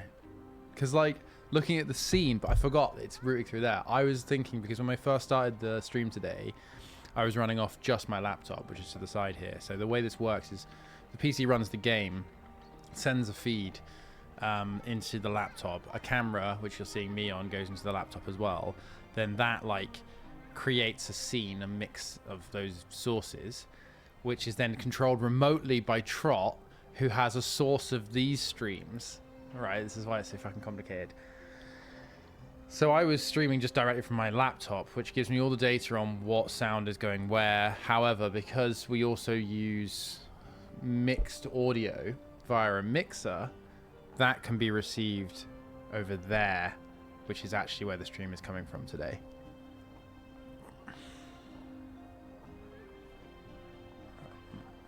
We need somebody to just... The complexity of 3 people streaming together is horrific. Yeah, holy shit. And it's the reason that almost every stream we have an issue, because of how complex. There's so many different ways for things to go wrong. It's exhausting, frankly. And you know what? I've had enough of this. I think people have seen a little taste of what I've been doing. What I think I'm going to do instead is, first of all, go to full screen and see if I can read some subs. What on earth is going on? Right, there we go. It could be Crystal's strongest hit. What I will actually try and do first is try and play the second most picked, which was actually Flight Simulator. So I have that installed, and I might go for a nice little fly. I had to go downstairs and nip to the shop. That's why it took so fucking long. And I was like, oh, you know, it's nice to be outside. I was like, oh, I could go for a fly in Flight Simulator. That's like being outside. Hardcore realism Flight Simulator. Trying to do landings. You're all going to be people sat on board. I know Craig's done stuff where people could be like in the crew or in the flight manifest. It's just quite funny. Right, what the fuck was I looking for? I've forgotten what I was going to do. Oh, that was it. Doing stream elements to bring up donations and subscriptions. It's really just subscriptions these days. It's very rarely donations. Okay, let's have a look. Had a few come in today. Thank you very much. Upper Class Walrus. I'm starting from the beginning. Hope you're all still here. Upper Class Walrus. Also, I have no idea of the stuff around my head. These stats. Let me know if these are actually correct. I have no idea if they're pulling from the right place anymore. This is such an old scene. I feel like the data isn't going to be accurate, but... anyway, Upper Class Walrus. Thank you for your 11 months. Pension, Pensin, Penis is what they wrote. Thank you very much. Almost a year. Vortengaya has resubscribed for 48 months. It's official. I've dedicated 2 years worth of hard-earned cash to you boys. Love your stuff and was just watching some stuff like Wheel of Misfortune last night. Thank you. Yeah, I sometimes watch our old live action stuff back. It's quite fun. I occasionally watch game stuff, but it's more usually just like, game shows, birthday videos, pancake videos. I'll go back and watch for ideas and like to almost like study to see if I can work out what makes things work, what didn't work, etc. But thanks for watching. Corruption 247 has resubscribed for. I'm going to move this over to this screen because I think it looks better if I'm looking at them. I'm going to put this right at the top. Let me get the Twitch chat to the side. Perfect. God, fucking allergies have been so bad recently. I've been like, I don't know what. I feel like it's probably the pollution as well in town, but like, I'm just getting like the smog and shit. I swear, like having to use an inhaler more often. It's not fun. Corruption 247. Thank you for your 27 months. Loving the occasional solo streams. It's nice to have the variety. Thank you very much. Bird Dog has resubscribed for 3 months. Thank you guys for everything you do. Been trying to recover from some bad mental health stuff lately, and your videos have helped a lot on the recovery. Thank you. Thank you. Thank you for watching. Thanks for your Prime sub. I hope you're enjoying what you're watching. Thanks Mad has resubscribed for 35 months. NVIDIA, Scan, and MSI are the best. They save my life. I thank the gods every day for their existence. Thank you, NVIDIA, Scan, and MSI. Thank you. Is what they wrote. Thank you. Thanks, Mad. For your 35 months. Certainly does my job for you. Thank you. Kinzio has subscribed to you. Thank you very much. Gavin Cooper Official has resubscribed for 20 months. Thank you. Jord VL has resubscribed for 4 months. Need to lay off the Marlboros, it sounds like. What was I talking about back then? Because this was 2 hours ago. Yeah, I don't smoke. It's a young man's game, smoking, I think. I'm getting to the age now where I'm like, oh, I'm crackly again. I'm crackly. No. Say it ain't so. I don't want to crackle. Oh, crackle. Oh, fuck. Oh, God, it scared the shit out of me. Oh, my God. I was like, no, it's broken again, and I don't know what I'm doing. And I was about to start restarting things. That was the cigarette reference. Thank you. Fucking hell, man. Siggy Norway has subscribed to you. Thank you very much. Reese Douglas has resubscribed for 32 months. 32 months sub and still not as long as these tech issues. Lol. Much love, Uncle Smaffy and the boys. Thank you very much. Appreciate the support through the technical issues. Buster Bryn has resubscribed for 11 months. Thank you. Large Dixon has resubscribed for 11 months. Thanks, Large Dixon. Thanks, Large Dixon. Dixon. Chrissy, Sesh Demon. Crazy. Oh my God, what a mess of a username. Honestly. Thanks for your subscription. 2 months. Potato Gun. Computer Man. Fifey has resubscribed for 30 months. Thank you very much. Buffin Boy has resubscribed for 6 months. Hi, DOS Man. Hi. Thank you, Talos Kane, for resubscribing for 4 months. Really enjoying all your content at the moment. Hope you're having fun making it too. Heading to Atomic Comments later for some war board games, so relying on the Steam to get me through the rest of the workday. Thank you. I hope you're enjoying the famous Yeovil outlet, Atomic Comics, about one of the only interesting things about the small town that Chris Trott and I used to live in and around. Some other Chris has resubscribed for 43 months. Thank you very much. Worker B, thank you for subscribing for 89 months. Holy shit. 89 months. Thank you very much. Flight Simulator over Yeovil could be a good shout. Yeah. Thank you for your long subscription there, Worker B. Really appreciate the support. It's a big one. Lucas Somner has resubscribed for 10 months. Thank you very much. Detective Michael Scarn has resubscribed for 18 months. Thank you. Library of Lucy has resubscribed for 12 months. Thank you very much. A whole year. Kieran Trafford has resubscribed for 38 months. Woo, 38 months. Nice. Thank you. Thanks for the long sub. Silver Tortilla has resubscribed for 60 months. Thanks for the stream, Uncle Sniffy. Been having a rough day with the loss of the other two. When Craig's baby is old enough, will you be known as Unkel? Maybe. When they're old enough to appreciate the joke, perhaps. Beyond that and the connotations of Uncle Smaffy, I'm not sure how comfortable they'd be with me sort of being that character around a child. And I'm not sure whether it sends good signals to an actual child. I think that there's a time and a place for creepy uncle roleplay, and it's probably not around children. But, you know, maybe one day, perhaps. But yeah.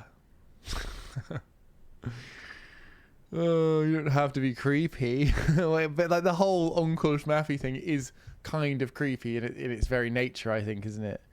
They will be snatched. I mean, again, I've made jokes about child snatching. It's a difficult line to walk, making jokes about things like that whilst also being acceptable. Thanks, Moonhead John, for the 10 subs, by the way. Just saw that. Thank you very much. It's very generous of you. Very generous. Thank you. It's a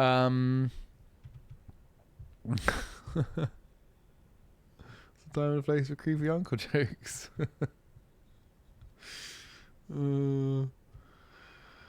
Anyway, fucking hell. You refer to all three of you as uncles to my daughter. Jesus Christ. So when people like show us their baby dancing to the theme tune from one of our Minecraft series and we're like, oh, that's cute.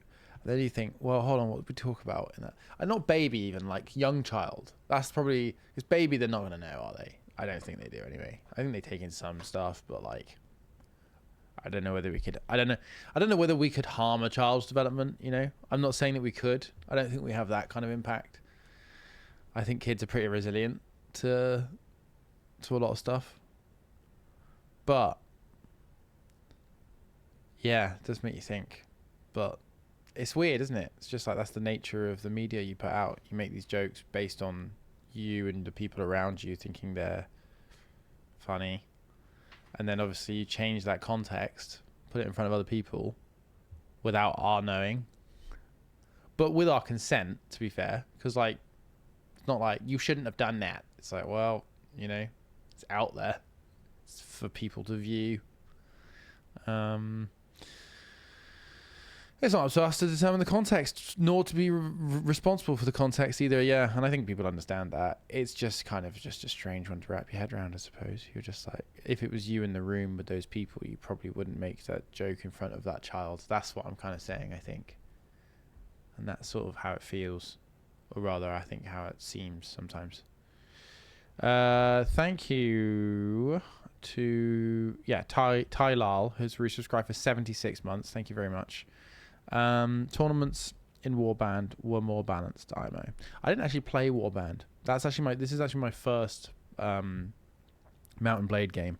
A lot of people I know, a lot of people I play games with who have similar sort of tastes to me used to play them, and then this one came along and I was like, yeah, I'll give it a go. And I was like, oh cool, yeah, I really do think this is good, because it's kind of like Mordhau and Chivalry meets like Warhammer, and like there's a really good game out called Warband as well, which I really enjoy, which is sort of similar campaign map, but then the combat is turn-based, and it's a bit like more like XCOM. You maintain a small group of fighters and stuff. Warband's a really cool game. Twitch did put a pop-up on screen. Well, I guess that's good. Nevertheless, MSI Scan and NVIDIA Scan and MSI are totally on board with these jokes, seeing that they're sponsoring the stream. Exactly. They are aligned and affiliated, nay, responsible for every single one of my views. I probably should say it's probably a joke. I'm saying that. I have no idea whether or not what that means legally. But I guess you could argue that. I think that's why the adpocalypse happened, because sponsors and advertisers were like, oh, shit, are we getting affiliated with this stuff? Like, is our brand being put alongside crazy shit on the internet? And they were like, well, actually, I'm not sure it actually matters. I think all that matters is our brand's out there. I think that's actually genuinely where advertisers are going now. CPMs and spend are going back up.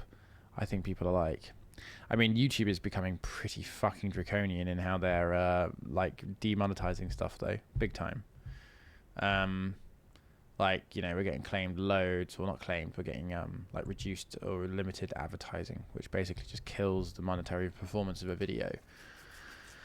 But thankfully members mean that it doesn't matter so much. I mean, what we would have to do instead is just like edit, censor, reduce the things we say in content, the things we do in content, the games we do, all sorts of stuff. And that would mean that we would get advertising revenue. But yeah, it's just better just to ask members to chip in, and then that way they get exactly what you want or mean to produce. And we make enough money that the problem will come is when I think YouTube may, if they start pulling content off of the platform entirely, because right now it's like you can't really make money from the content via advertisers. You still make money from the content because that content goes out to members. So you're like, okay, well, our whole audience gets it regardless if you're a member or not. But also there are people out there who are understanding that if they contribute money, there's less likely that content will disappear, because the reality is if members didn't exist and we didn't change or couldn't change our content to fit closely enough with guidelines, our channel would have to stop because we couldn't post that content on that website anymore. And we couldn't make money because they wouldn't run any advertising on it either. So like, if one day they start reducing availability, I don't think they will. I think that would kill their website if they started removing content too much. You know, obviously certain stuff needs to be removed, certain video content, extreme stuff needs to be taken off the platform, but yeah, walking that line. YouTube Premium is nowhere near as good as YouTube members in terms of monetary return.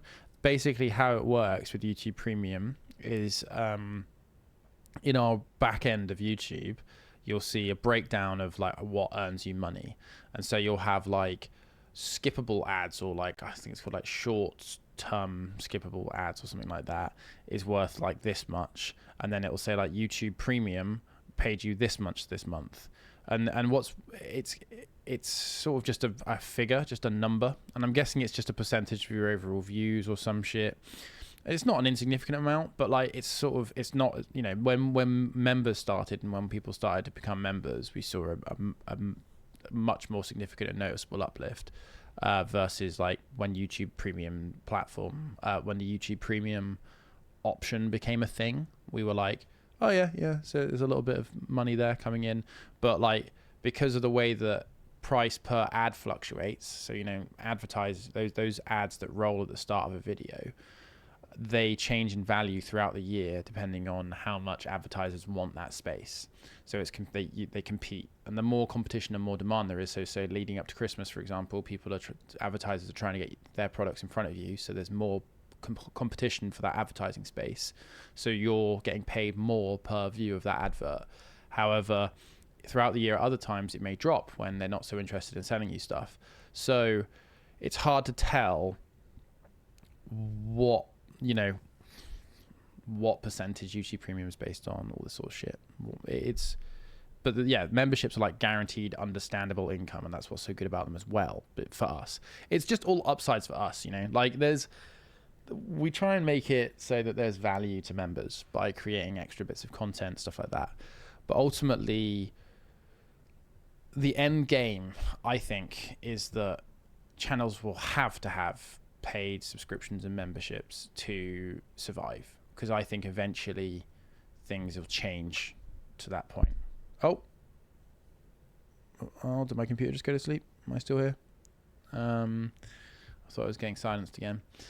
But yeah, it's I mean, I say survive, it depends on the size of your channel completely as well, like in terms of how all this works. For us, for our channel, for our size, we're like medium-sized YouTubers, you know, like it's great for us. It means that Like, we can really survive, thrive, project our income to the point where we're like, okay, we have this many members. If we can keep this many members this year, it means we've got this kind of budget.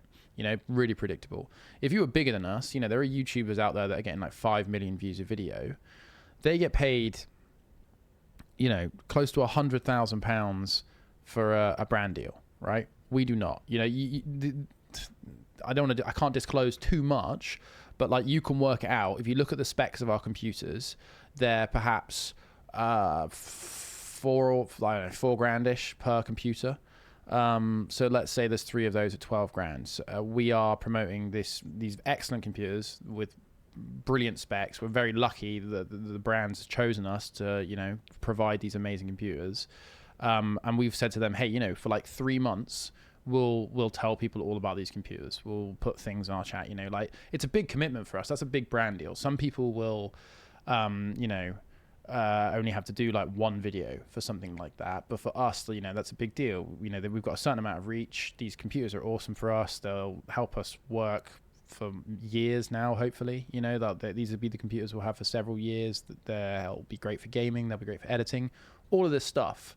But for some people, for some of the YouTubers that are getting 5 million views a video, you know, that would not cut it. They'd need 10 of these PCs for 1 video, you know? So like, for those guys, memberships may not be so important because they have so much damn money that like, it kind of falls through the cracks, you know, like they don't need to worry about it. Shit's just so good for them that they're like, holy shit, I'm just piling up this cash. But for people our size, when you're like medium and you've got established wages, you know, like what we've been paying ourselves for years, you know, it hasn't increased. It's been great, but it hasn't gone up. Costs, you know, like renting a warehouse, shit like that. But yeah, I would say we're like small, medium-sized YouTubers and Twitch streamers and creators, and it's great, and we have a great time, and we don't get our lives ruined by being too big either, which I think is another thing that does suck about being huge, is that, you know, sometimes probably pretty intense. But yeah, like, yeah. Anyway, that's my little chat about things at the moment, but it's great. It's good. Thank you very much, everyone, for watching. Thank you to our sponsors for sponsoring us. We're having a good time. Things are going well. And yeah, no, I also, the tech nerd in me just like loves these computers. Like, since I was like 16, when I got my first job, I spent 800 quid on my first computer that I got some guys in Yeovil to buy for me, to build for me. And it was like my first custom PC. And then from then on, I was like, oh, I can just take this card out myself and put another one in, you know? And now we've got these like ridiculously insane PCs with these crazy things in them, and it is still genuinely very fun.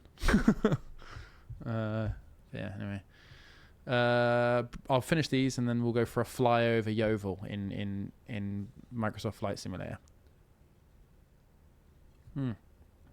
Right, Broomy Jag has resubscribed for 28 months. Hi there. Long time fan, first time viewer. Keep up the work. Good work. Oh, thank you. Long time fan, first time viewer. I guess maybe you've watched our YouTube videos. Rayminator has resubscribed for 33 months. Yeah, we'll do a Yeovil to Swindon run. Nice, I like it. Lemon Ray has resubscribed for 8 months. Hi, Uncle Smaffy. Thanks to you and the boys for keeping me entertained while in hospital. Hat Randy. Oh, thanks. Well, I hope you get better for whatever you're in for. Hospitals, man, in the UK. It's an intense situation. Chianto Sanchez has resubscribed for 93 months. Loving the solo stream. Chill Smaffy's favorite Smaffy. Thank you. Thank you very much for your ridiculously long subscription. That's fucking crazy. 93 months. Thank you very much. Moonhead John, again, thank you for those 10 subs. Appreciate it. So thank you to all those new Twitch, what the fuck are they, subs? Yeah, as in like to the people that are now subscribers. Please consider continuing it one day, and maybe by Moonhead John his next one. Thank you. Anonymous tip 2 quid. Thanks very much. Jazzman Games cheered 400 bits. Thank you very much. Kill Twig tipped £5. How much to see Smithy play only up? Honestly, fuck that game. Honestly, I hate those games so much. Oh, I hate those games. They are like, oh, I feel bad, right? Because sometimes I ask Trot and Ross to play games that I know they don't enjoy and I fucking love. And like, I get a really good time out of it, you know, and I have fun. And like, I understand that they just grin and bear it, especially Trot sometimes when like me and Ross want to play like shooters and stuff. Like, I get like, you know, they try and get on and play games that maybe they don't love. So I feel really shit when I'm like, oh, I hate this so much. But like, that fucking game, I hate games like that.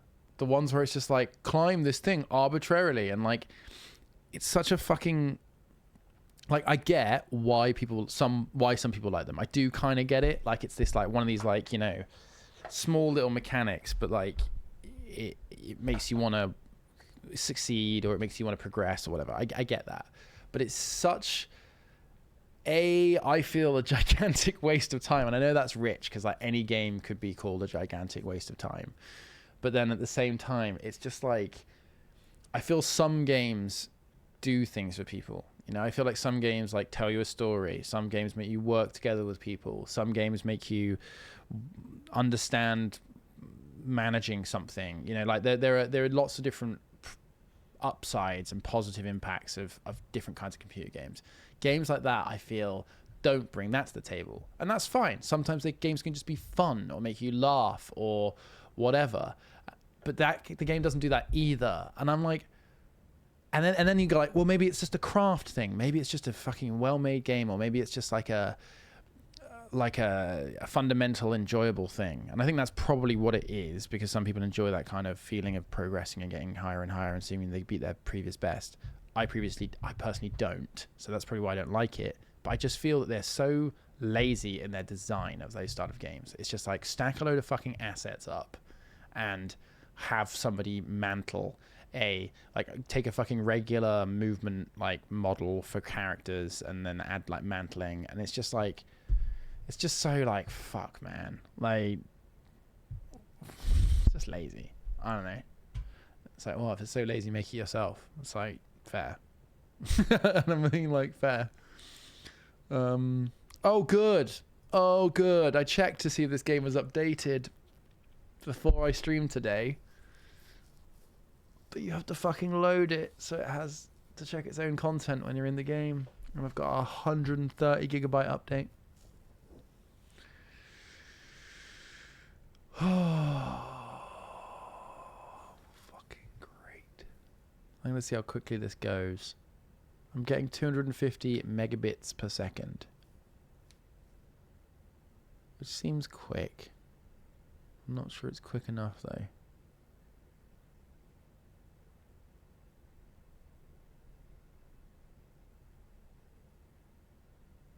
Still only at 1%. I've got 1.4 gig down so far. No, I haven't tried the Osprey in Flight Sim. Is it weird? How do you manage the like rotation of the prop and engine and stuff? I have actually got at home I have a fucking really cool flight rig thing. I think it's honeycomb aeronautical or something like that. But it's a yoke, and then I've got like a throttle system that has modular things you can take your handles and stuff off of. So like one thing could be your throttle and the other thing can be pitch. So maybe I can assign it, I'm guessing. There's some really cool stuff in Flight Sim. Oh, yeah, Flight Unlimited 3 from 1998. Yeah, that sounds good. Congratulations on submitting your last assignment of your degree, Psychedelic Gecko. Oh. I hope it goes well.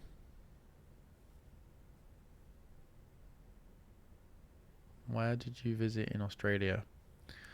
I've been to Margaret's River region, to Perth, to the area north of Perth where the pinnacles and stuff are. Then I've been from Cairns down to Sydney. I've never been to Melbourne. I've stopped in Brisbane. I did a bit of backpacking, basically. Unsurprisingly, the English members of my family that live in Australia live in Perth, so that's why I've been to Perth quite a lot. It's fine. There's nothing wrong with it. I don't think there's anything wrong with Perth, but like I can understand why you might want to live in other parts of Australia. But yeah, it's quite varied. Like in Cairns in northeast Australia, when I went there, it was like I went to like a rainforest and stuff. And then you go to other bits of Australia, and it's like just dry scrubland for like miles. That's probably my least favorite thing about Perth and there's a lot of just dry scrub around it. But apart from that, it's nice. Beaches are nice.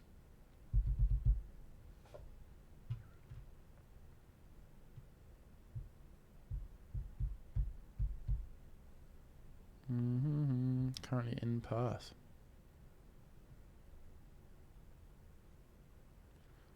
I wasn't as a lot of people seem to love Sydney, and I wasn't as much of a fan. Like, it's nice. It's a nice city. There's nothing wrong with it. You know, like, I'm not saying there's anything wrong with Sydney at all, but I didn't like it. Didn't grab me in the way that a lot of people seem to be grabbed by it.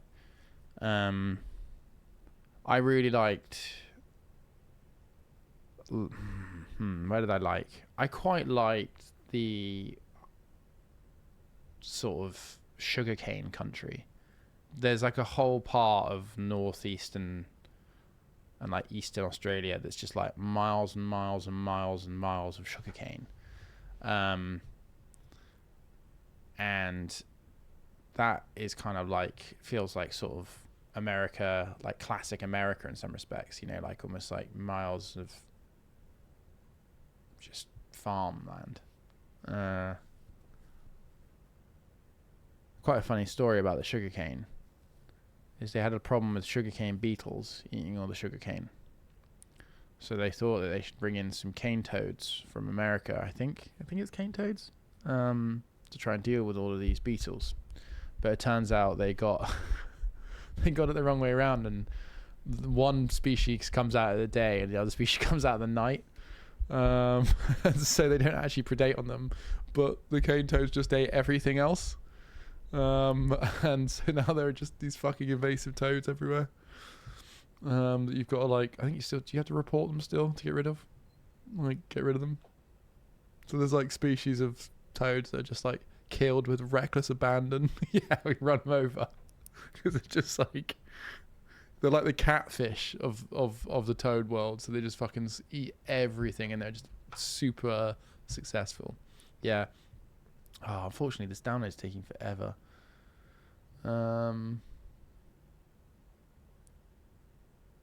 Yeah. The other part of Australia, I mean, I stopped in like Byron Bay and places like that. That's really nice. The balance between like north and south on the east coast, like the Gold Coast, is pretty nice. It's kind of the sweet spot.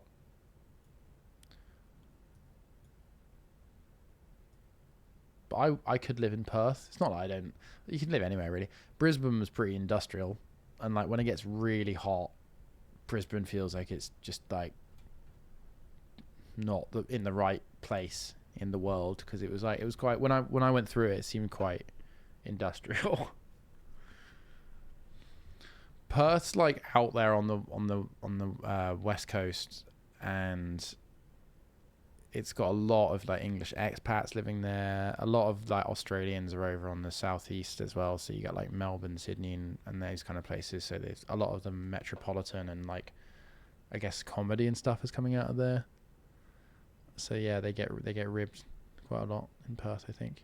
But like, yeah, you got like Margaret River, which is down south from Perth on the west coast, which is like giant oak trees and vineyards and stuff. It's like very like New England, but with better weather. It's very fancy. I'm going to load up something else. I'm going to hopefully see if I can get this down eventually, but it's probably not going to happen in time.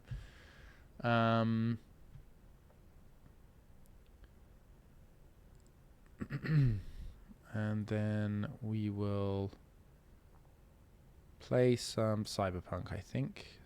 Hopefully I can run both whilst Microsoft Flight Sim is technically running simulator, but it's just updating. It's like a massive installation manager. Western Australia, most bogan state. Most bogan state. Is that because of all like the fucking crystal meth heads that live in like the rough areas of Perth? Yeah.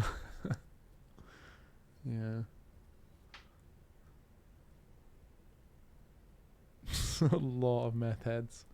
Yeah, who knew? Australia has a really bad meth problem too.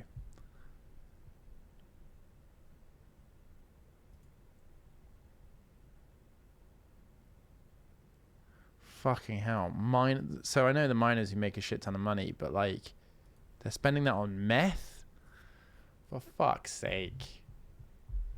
Go and buy yourself a massive fucking house and all the other things you can do if you've got that kind of money in Australia, and enjoy the end of the world.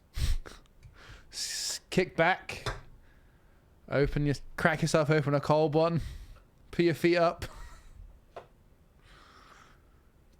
and wait for it all to blow over.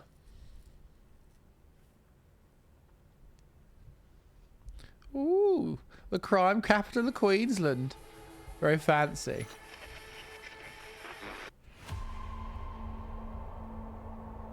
Yeah. Well, you are. You're never in the massive house because you're in the mines all the time. Yeah. Well, you're like, don't you do like rotations, don't you? I know somebody who works on this sort of stuff, and you know, you might be away for a couple of months at a mine, but then you can come back to your house for like 6 weeks. Also, like, pay off the mortgage in about 5 years, and bam, you got a house you can just have and stay in whenever you like. But like, anyway, I'm not gonna I don't know enough about it to make any sweeping statements. So, but it does certainly seem like a lot of money to, you know, there's a lot of money swishing about.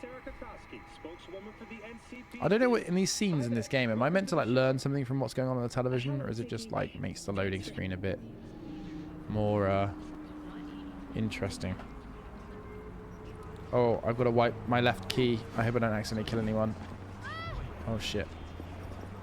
Oh yeah, I got this massive hammer. Anyway, so if you haven't seen this before, this is Chris Trott, strongest man in Night City, and he is looking glorious thanks to various NVIDIA technology such as DLSS 3, ray traced lighting, AI frame generation.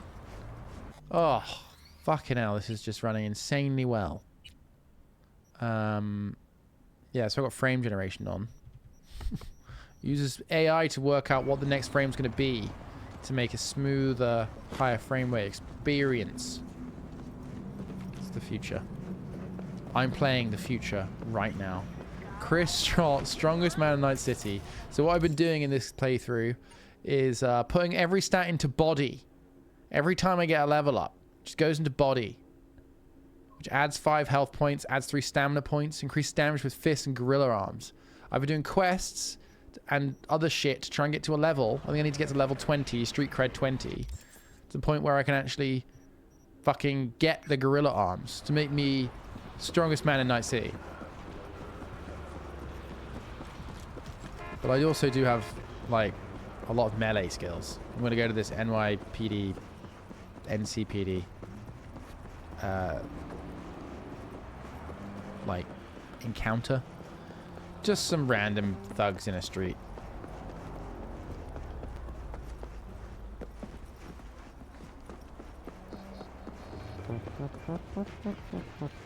Getting 150, 160 frames right now. Hey. What's happening here? Oh shit. What? Whoa, short circuit. Short circuit, short circuit. Oh. Get bludgeoned. Get bludgeoned. You're not dead, you're just bludgeoned. What is this? What's going on here? Oh, that was it. Don't mess with Chris Trott, strongest man in night. What did I just do? Whoa. Whoa, whoa. There we go. I dodged. How do I dodge again? Spacebar in a direction or?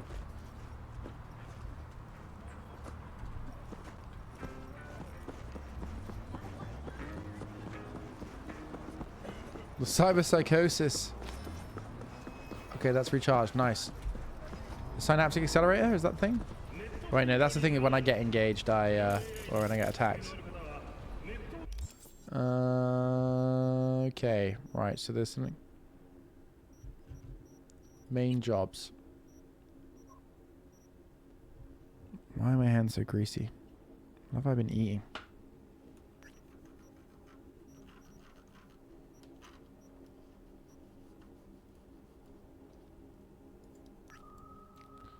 Well, what do I click? Right.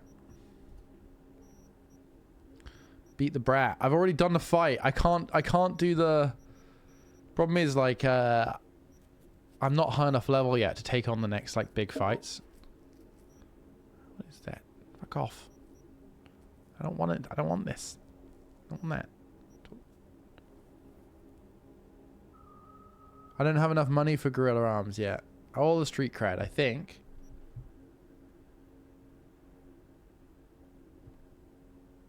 I want to be a monkey, but I need more street cred. I got absolutely giga spanked last time. And that is a technical term. Oh shit, hold on, I need to turn this I need to charge it. There we go. You can slow down time to beat them in the back of the head. Sandivistan is good too. What does that mean?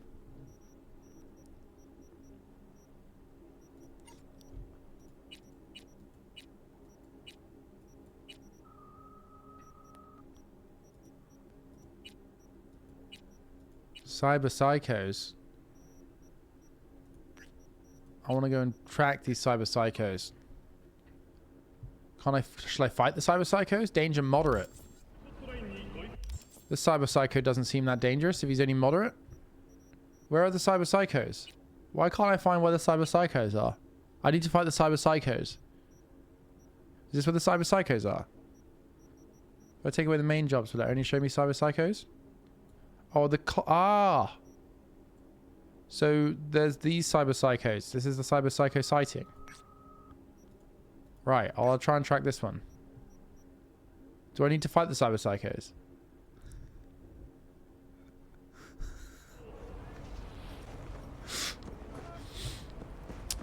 Right. You get more money for not kill. So I shouldn't kill the cyber psycho. I should try and incapacitate the cyber psycho. Let's not be silly.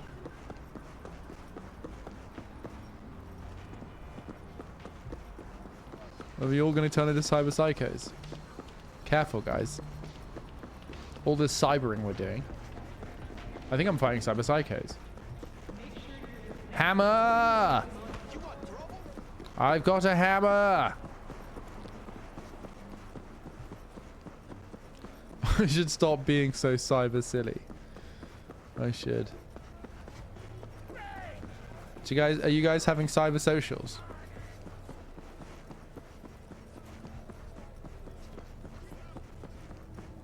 Do you guys want to go cyber in Club Penguin later?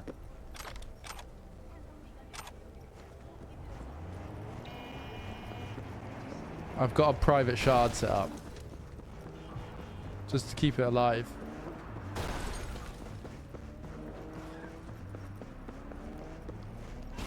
Shitting hell. Right, how do I get down here? Without breaking my legs. Oh! Fucking hell. You know who I am? I'm Chris Trott. Strongest man in Night City. Whoa! I'm alright. Fucking hell, what is going on up there? I'm looking for a cyber psycho. Shit. This looks exactly where a cyber psycho might hang out. I should read this message. Target presents symptoms of cyber psychosis. Result telephone consultation with a physician. Negative treatment impossible target. On with military grade combat implants. Highest caution is advised. Jesus fucking Christ. Okay, right. Oh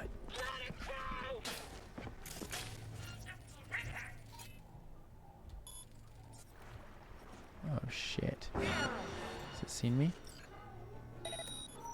Right, that's it. Oh, this can't be happening!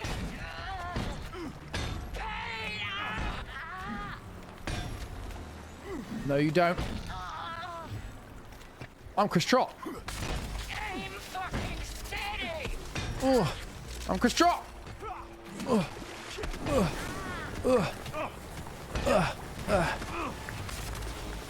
Oh, yeah. Ow, fucking, what is going on? Oh, yeah. Well, that went well. Makeshift bandana. Psycho tank top. Knuckles. Ooh. Gorilla arms deal thermal damage and have a small chance to apply burn. Ooh, another good one. Really happy with this haul.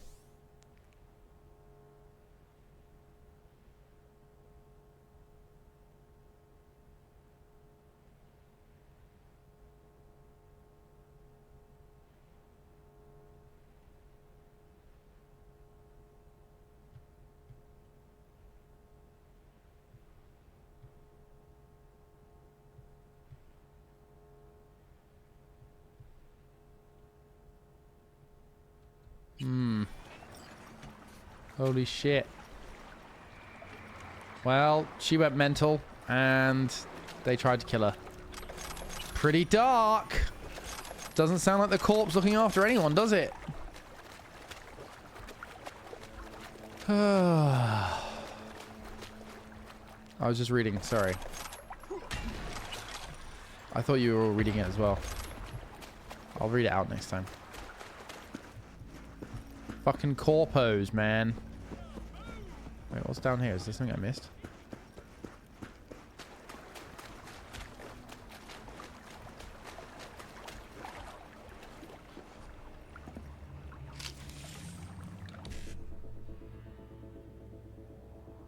None of you can read. Fuck, man. Okay, so what do we got here?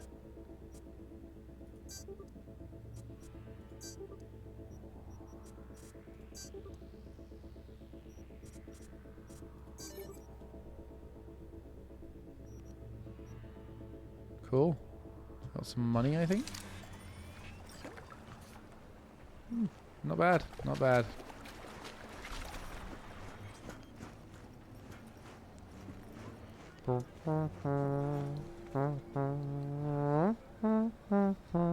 You've just joined me, Chris Trott, strongest man in Night City.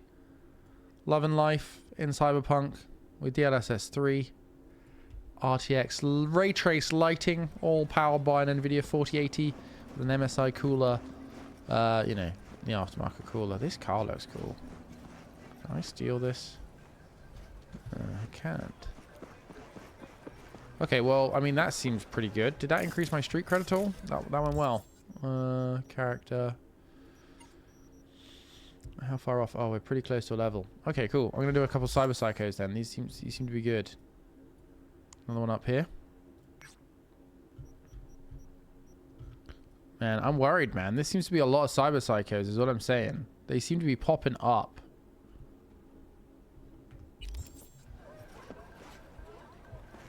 Yeah, I'm sure they do get tougher. Is this a new thing or is like... oh, Flight Sim needed a really big update. It's still only on 13%. So, but I will do it again in the future if I don't get to do it today. Because it will be fun to do. And I often will be doing some solo sort of, well, you know, whenever I sometimes do solo stuff, I'll tend to do something with some of the NVIDIA tech. Some Microsoft stuff. The flight simulator looks pretty great with these awesome components.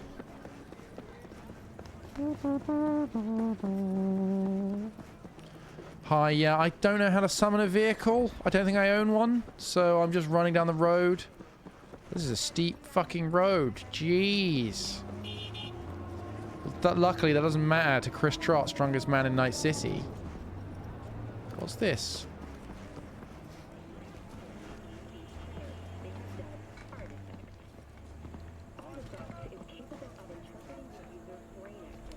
Did Mom send you?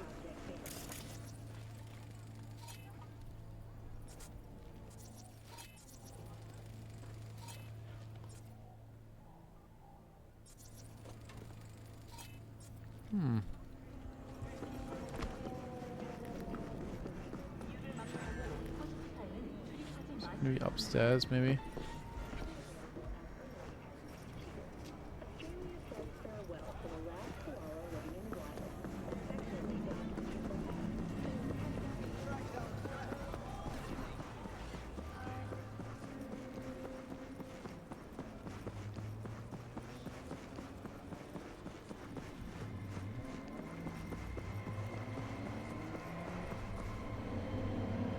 Go to...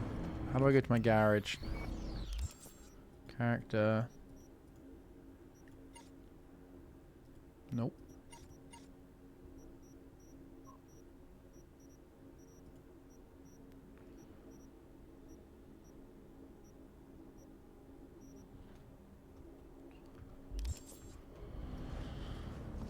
Grab a random car off the street. I don't think I'm far enough away now, but yeah, good shout. For next time, I'll just steal one. Wait, how do I go to my... Oh.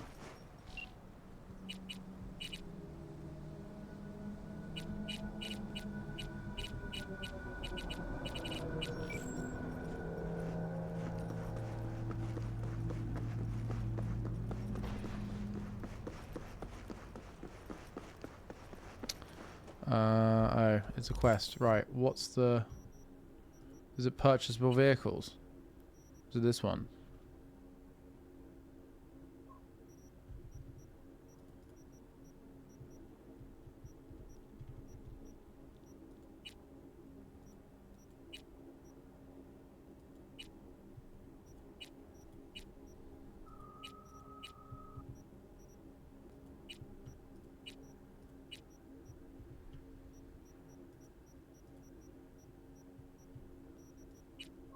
Ah, that's it, yeah. How far away is that? Ugh, 750 meters. Wrong way. Okay, I'll go grab that after this. Cyber Psycho! Qu'est-ce que c'est? Oh, you can fast travel, that's true.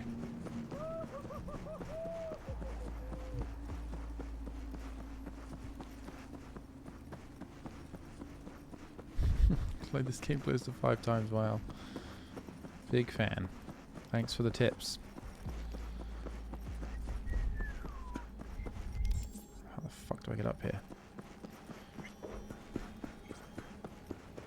I really want to get the upgrade that gives you the like jumping ability. Seems fun.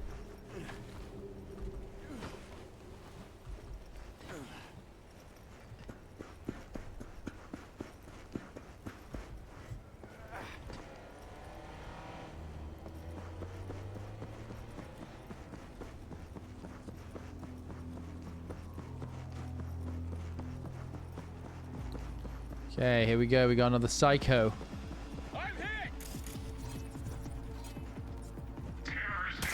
Oh, jeez. Oh, fuck.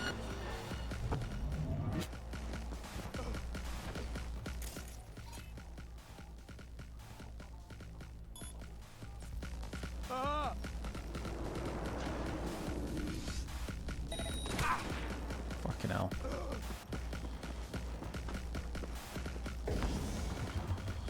Oh, hi.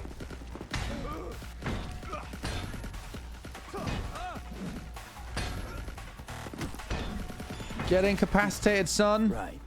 Let's see what's here. Yes. Old Edge Runner, Max Doc Mark II. Some sort of sniper rifle.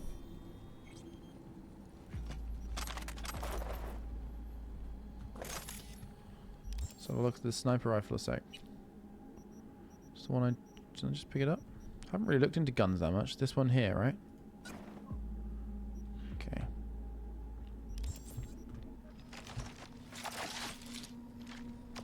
You need to text Regina. Okay.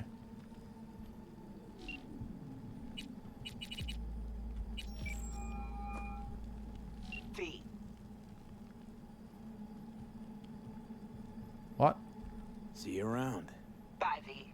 Remember, Text. media lies. Text, not call.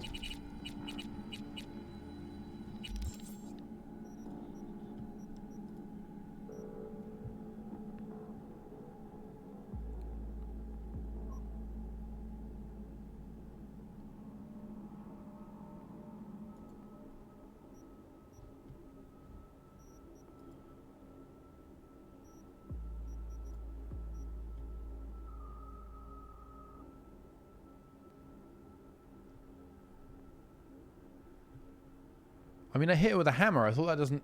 I didn't think that would kill. Didn't think that would kill.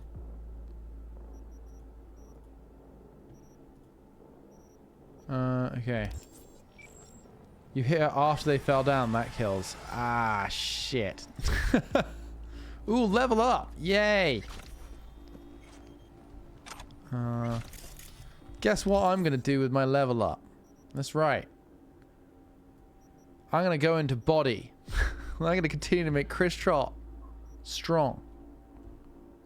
Oh, yeah. I got on with the stop resisting blow. Classic. Okay, right. We've got a perk point. What have I been spending it on recently? On this. Passive. Increased health regen threshold. Yeah. So I've just been making myself just regenerate health more. I could just get True Grit. More stamina. Feels like a good thing to do. Think I'm going to do that? Easy win. This is my new sniper rifle.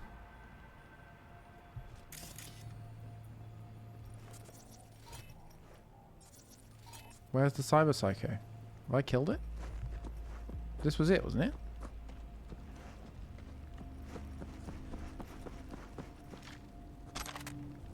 Cool robot.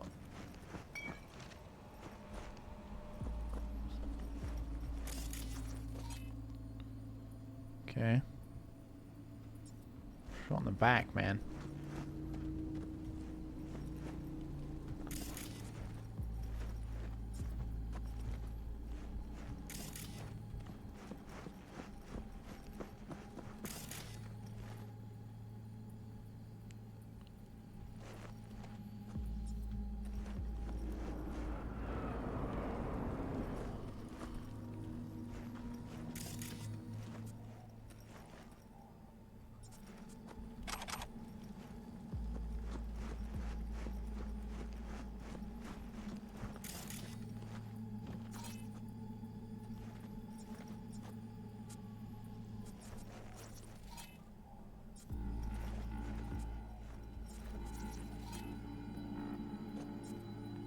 Or explosives here.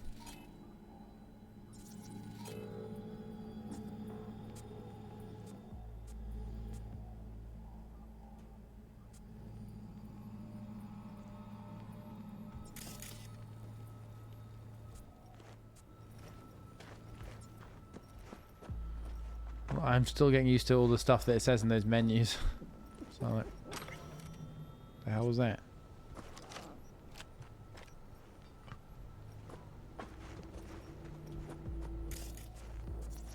Hmm.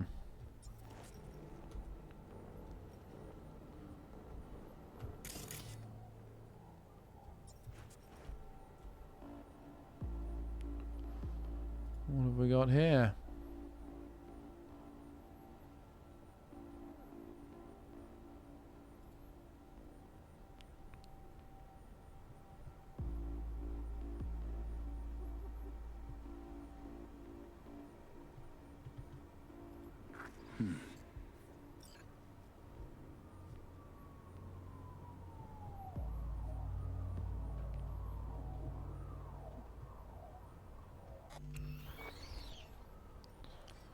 Okay.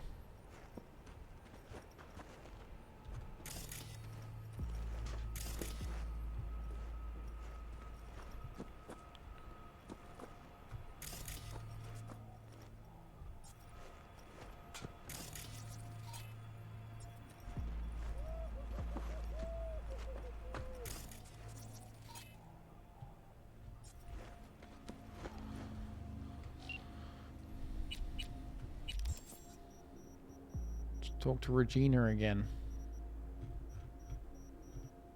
Why can't I see it? There she is. Right. Pub's flatlined.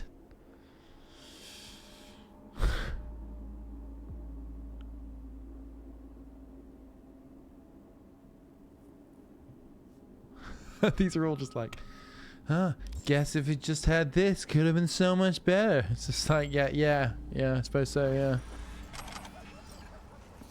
Wow. I mean, doing these quests, eh? It's like it progresses you through the game quicker than randomly attacking people in the street. And that, in my opinion, is mad. This is a funny little place.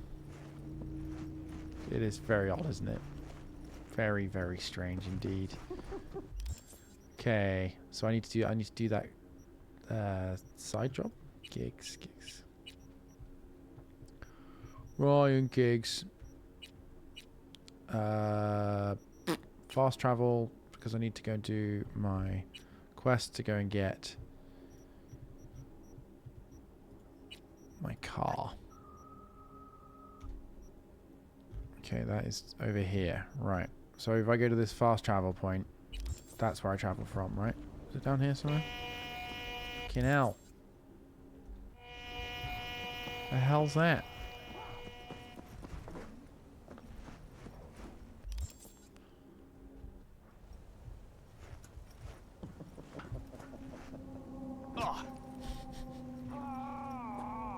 What the fuck are you... Oh. Surprise, assholes! Be your friend.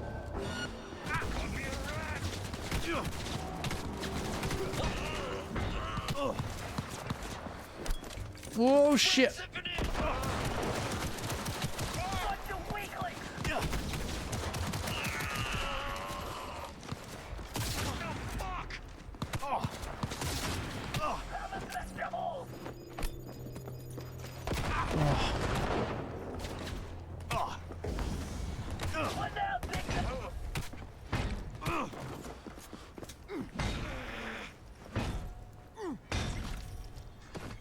Well, it wasn't pretty, but I did it. Is there a specific kind of pistol that you prefer? That's not a hammer, but there is a hammer in the pistol. I am Spider-Man.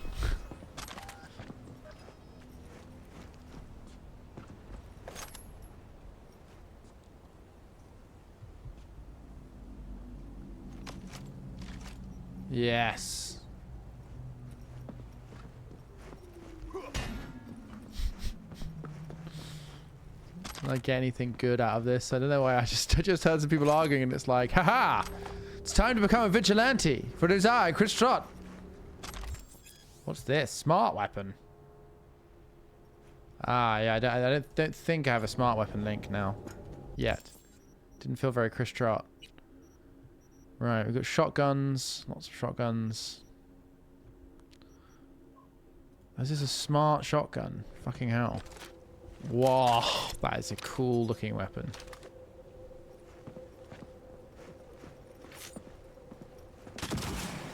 Very cool. So does this screen on in front of me mean that I have this installed or not?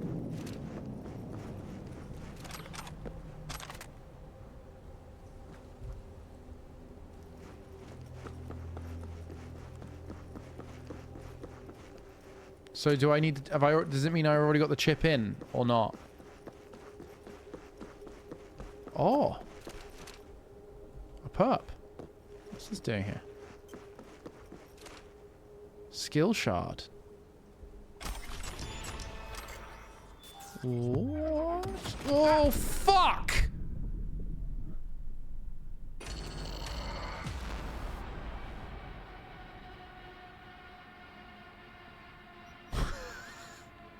The fuck just happened to me?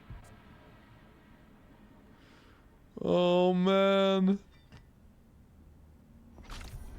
Where the fuck am I? Oh. Guess I'm doing that again.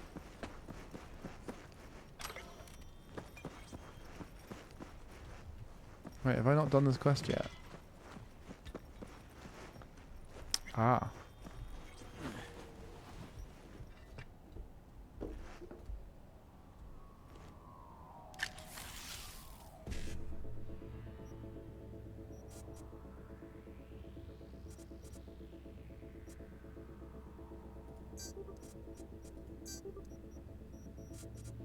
Oh, fuck. Go fuck yourselves.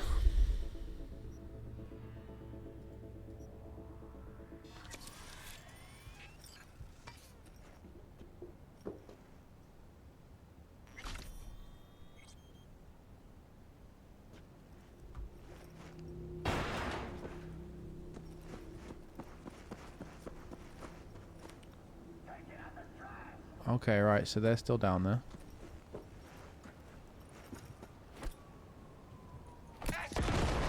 Oh no! Oh, what's happening? Oh no! It's like we're being attacked by water! Oh! Oh, no more grenades! We're still throwing them! Oh!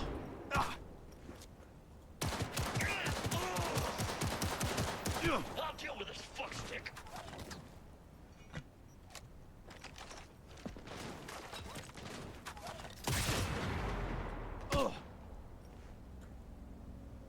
Where's the last one? Oh.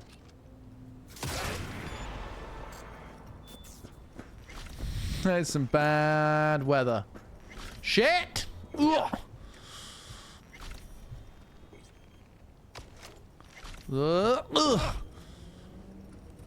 feel like I'm gonna need the legs before I need the arms at this rate.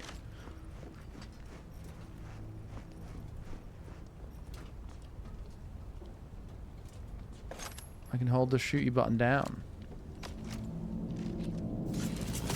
Jesus.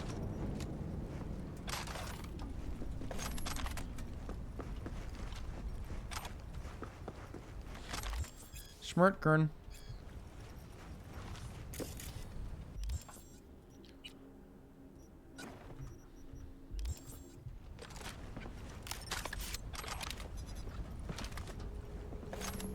Okay. F5 to quick save, yeah. Okay. Right, let's go. So where was it? It was up here, I think. That thing I found.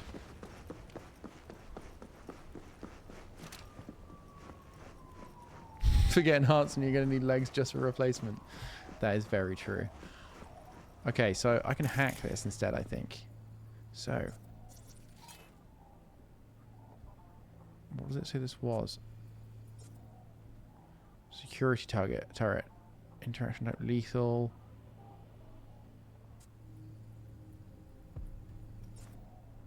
Okay. Turn this thing off. Hey.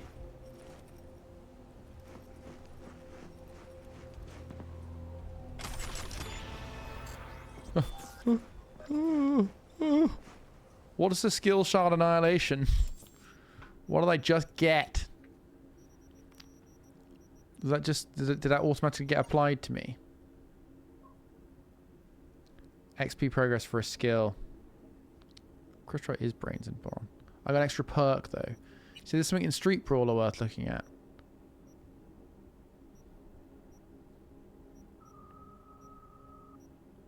Human Fortress. Street Brawler. Which one's that?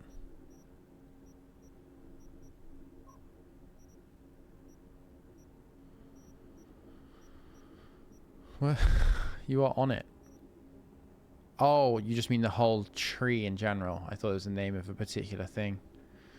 Good for me. Okay, right. Why? Because, so, at the moment I'm using the hammer. That's a blunt instrument, right? Because a lot of these are also attacks with blunt weapons. So, fists and hammers are the same thing, I'm guessing, right? Gorilla fists count too. Do fists count or not? Or is that not the same thing?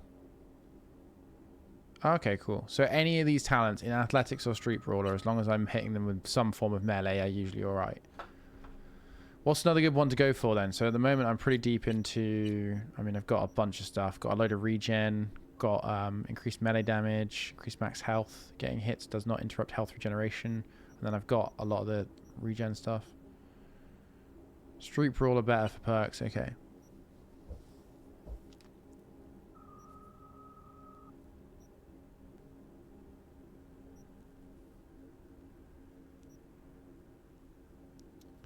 Is that the successful attacks with blunt weapons will generate hits? Rush? Is that the one? Sick. Alright, what do I need for that? Do I need to... Oh, just... Cool. We'll work on that one. Thank you. Okay, I'm just going to check this back building now I didn't die instantly. Any more crazy shit? Fucking random turret death. Okay. Kind of want to see how this shotgun works. Let me just see if there's any... Oh, there's a whole camera thing. Oh shit, I didn't know this existed. Oh, I could get some... Can I pose him? I can pose Chris Trott. Oh. Look how heroic he looks. Fuck yeah. Wait, how do I get that menu back up? Camera. Move camera up. There we go. I'm really facing the wrong way. Yeah, I know. How did I just activate that? What did I do? What did I press? Okay.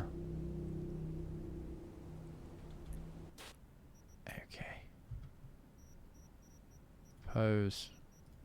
Action.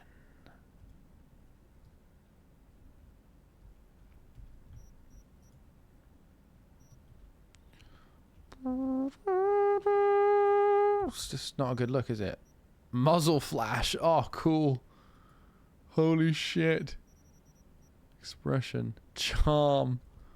That's not a very Chris Trott looking face. Oh, maybe it is.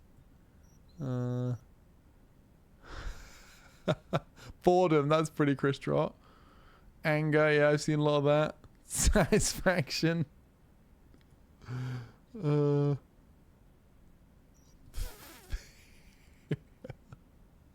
When you've just shot yourself in the foot with your own shotgun.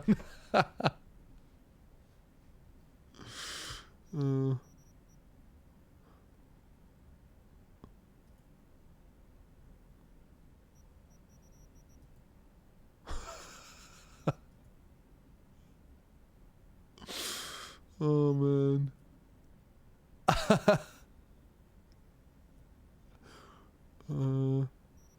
Effects. Cool.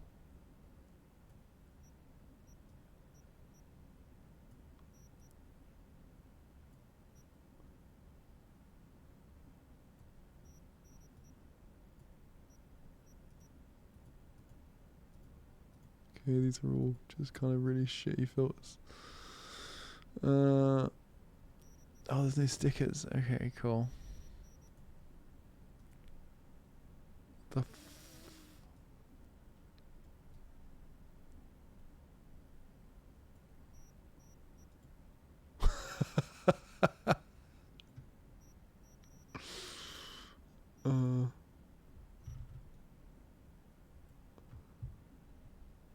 okay, I'm gonna turn off this. I don't want it to be black and white.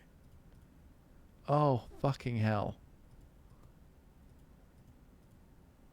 Okay, right. Oh, that's funny. Nice.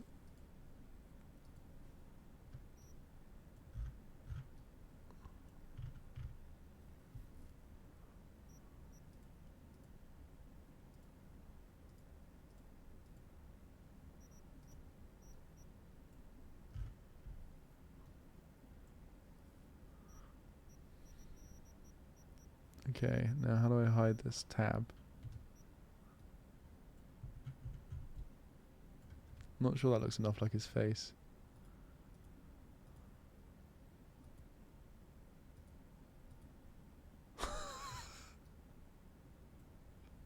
Jesus. Whistling! Oh, that one looks quite a lot like him. Like the neutral. It's pretty funny. Pretty cool, man. Pretty cool. It's good. It's a good photo editor, actually. This is pretty fun posing stuff. Look how good it looks. I hope you've enjoyed today's stream. I'm going to finish it here. Been streaming for a while now. Been in the office since about 12:30.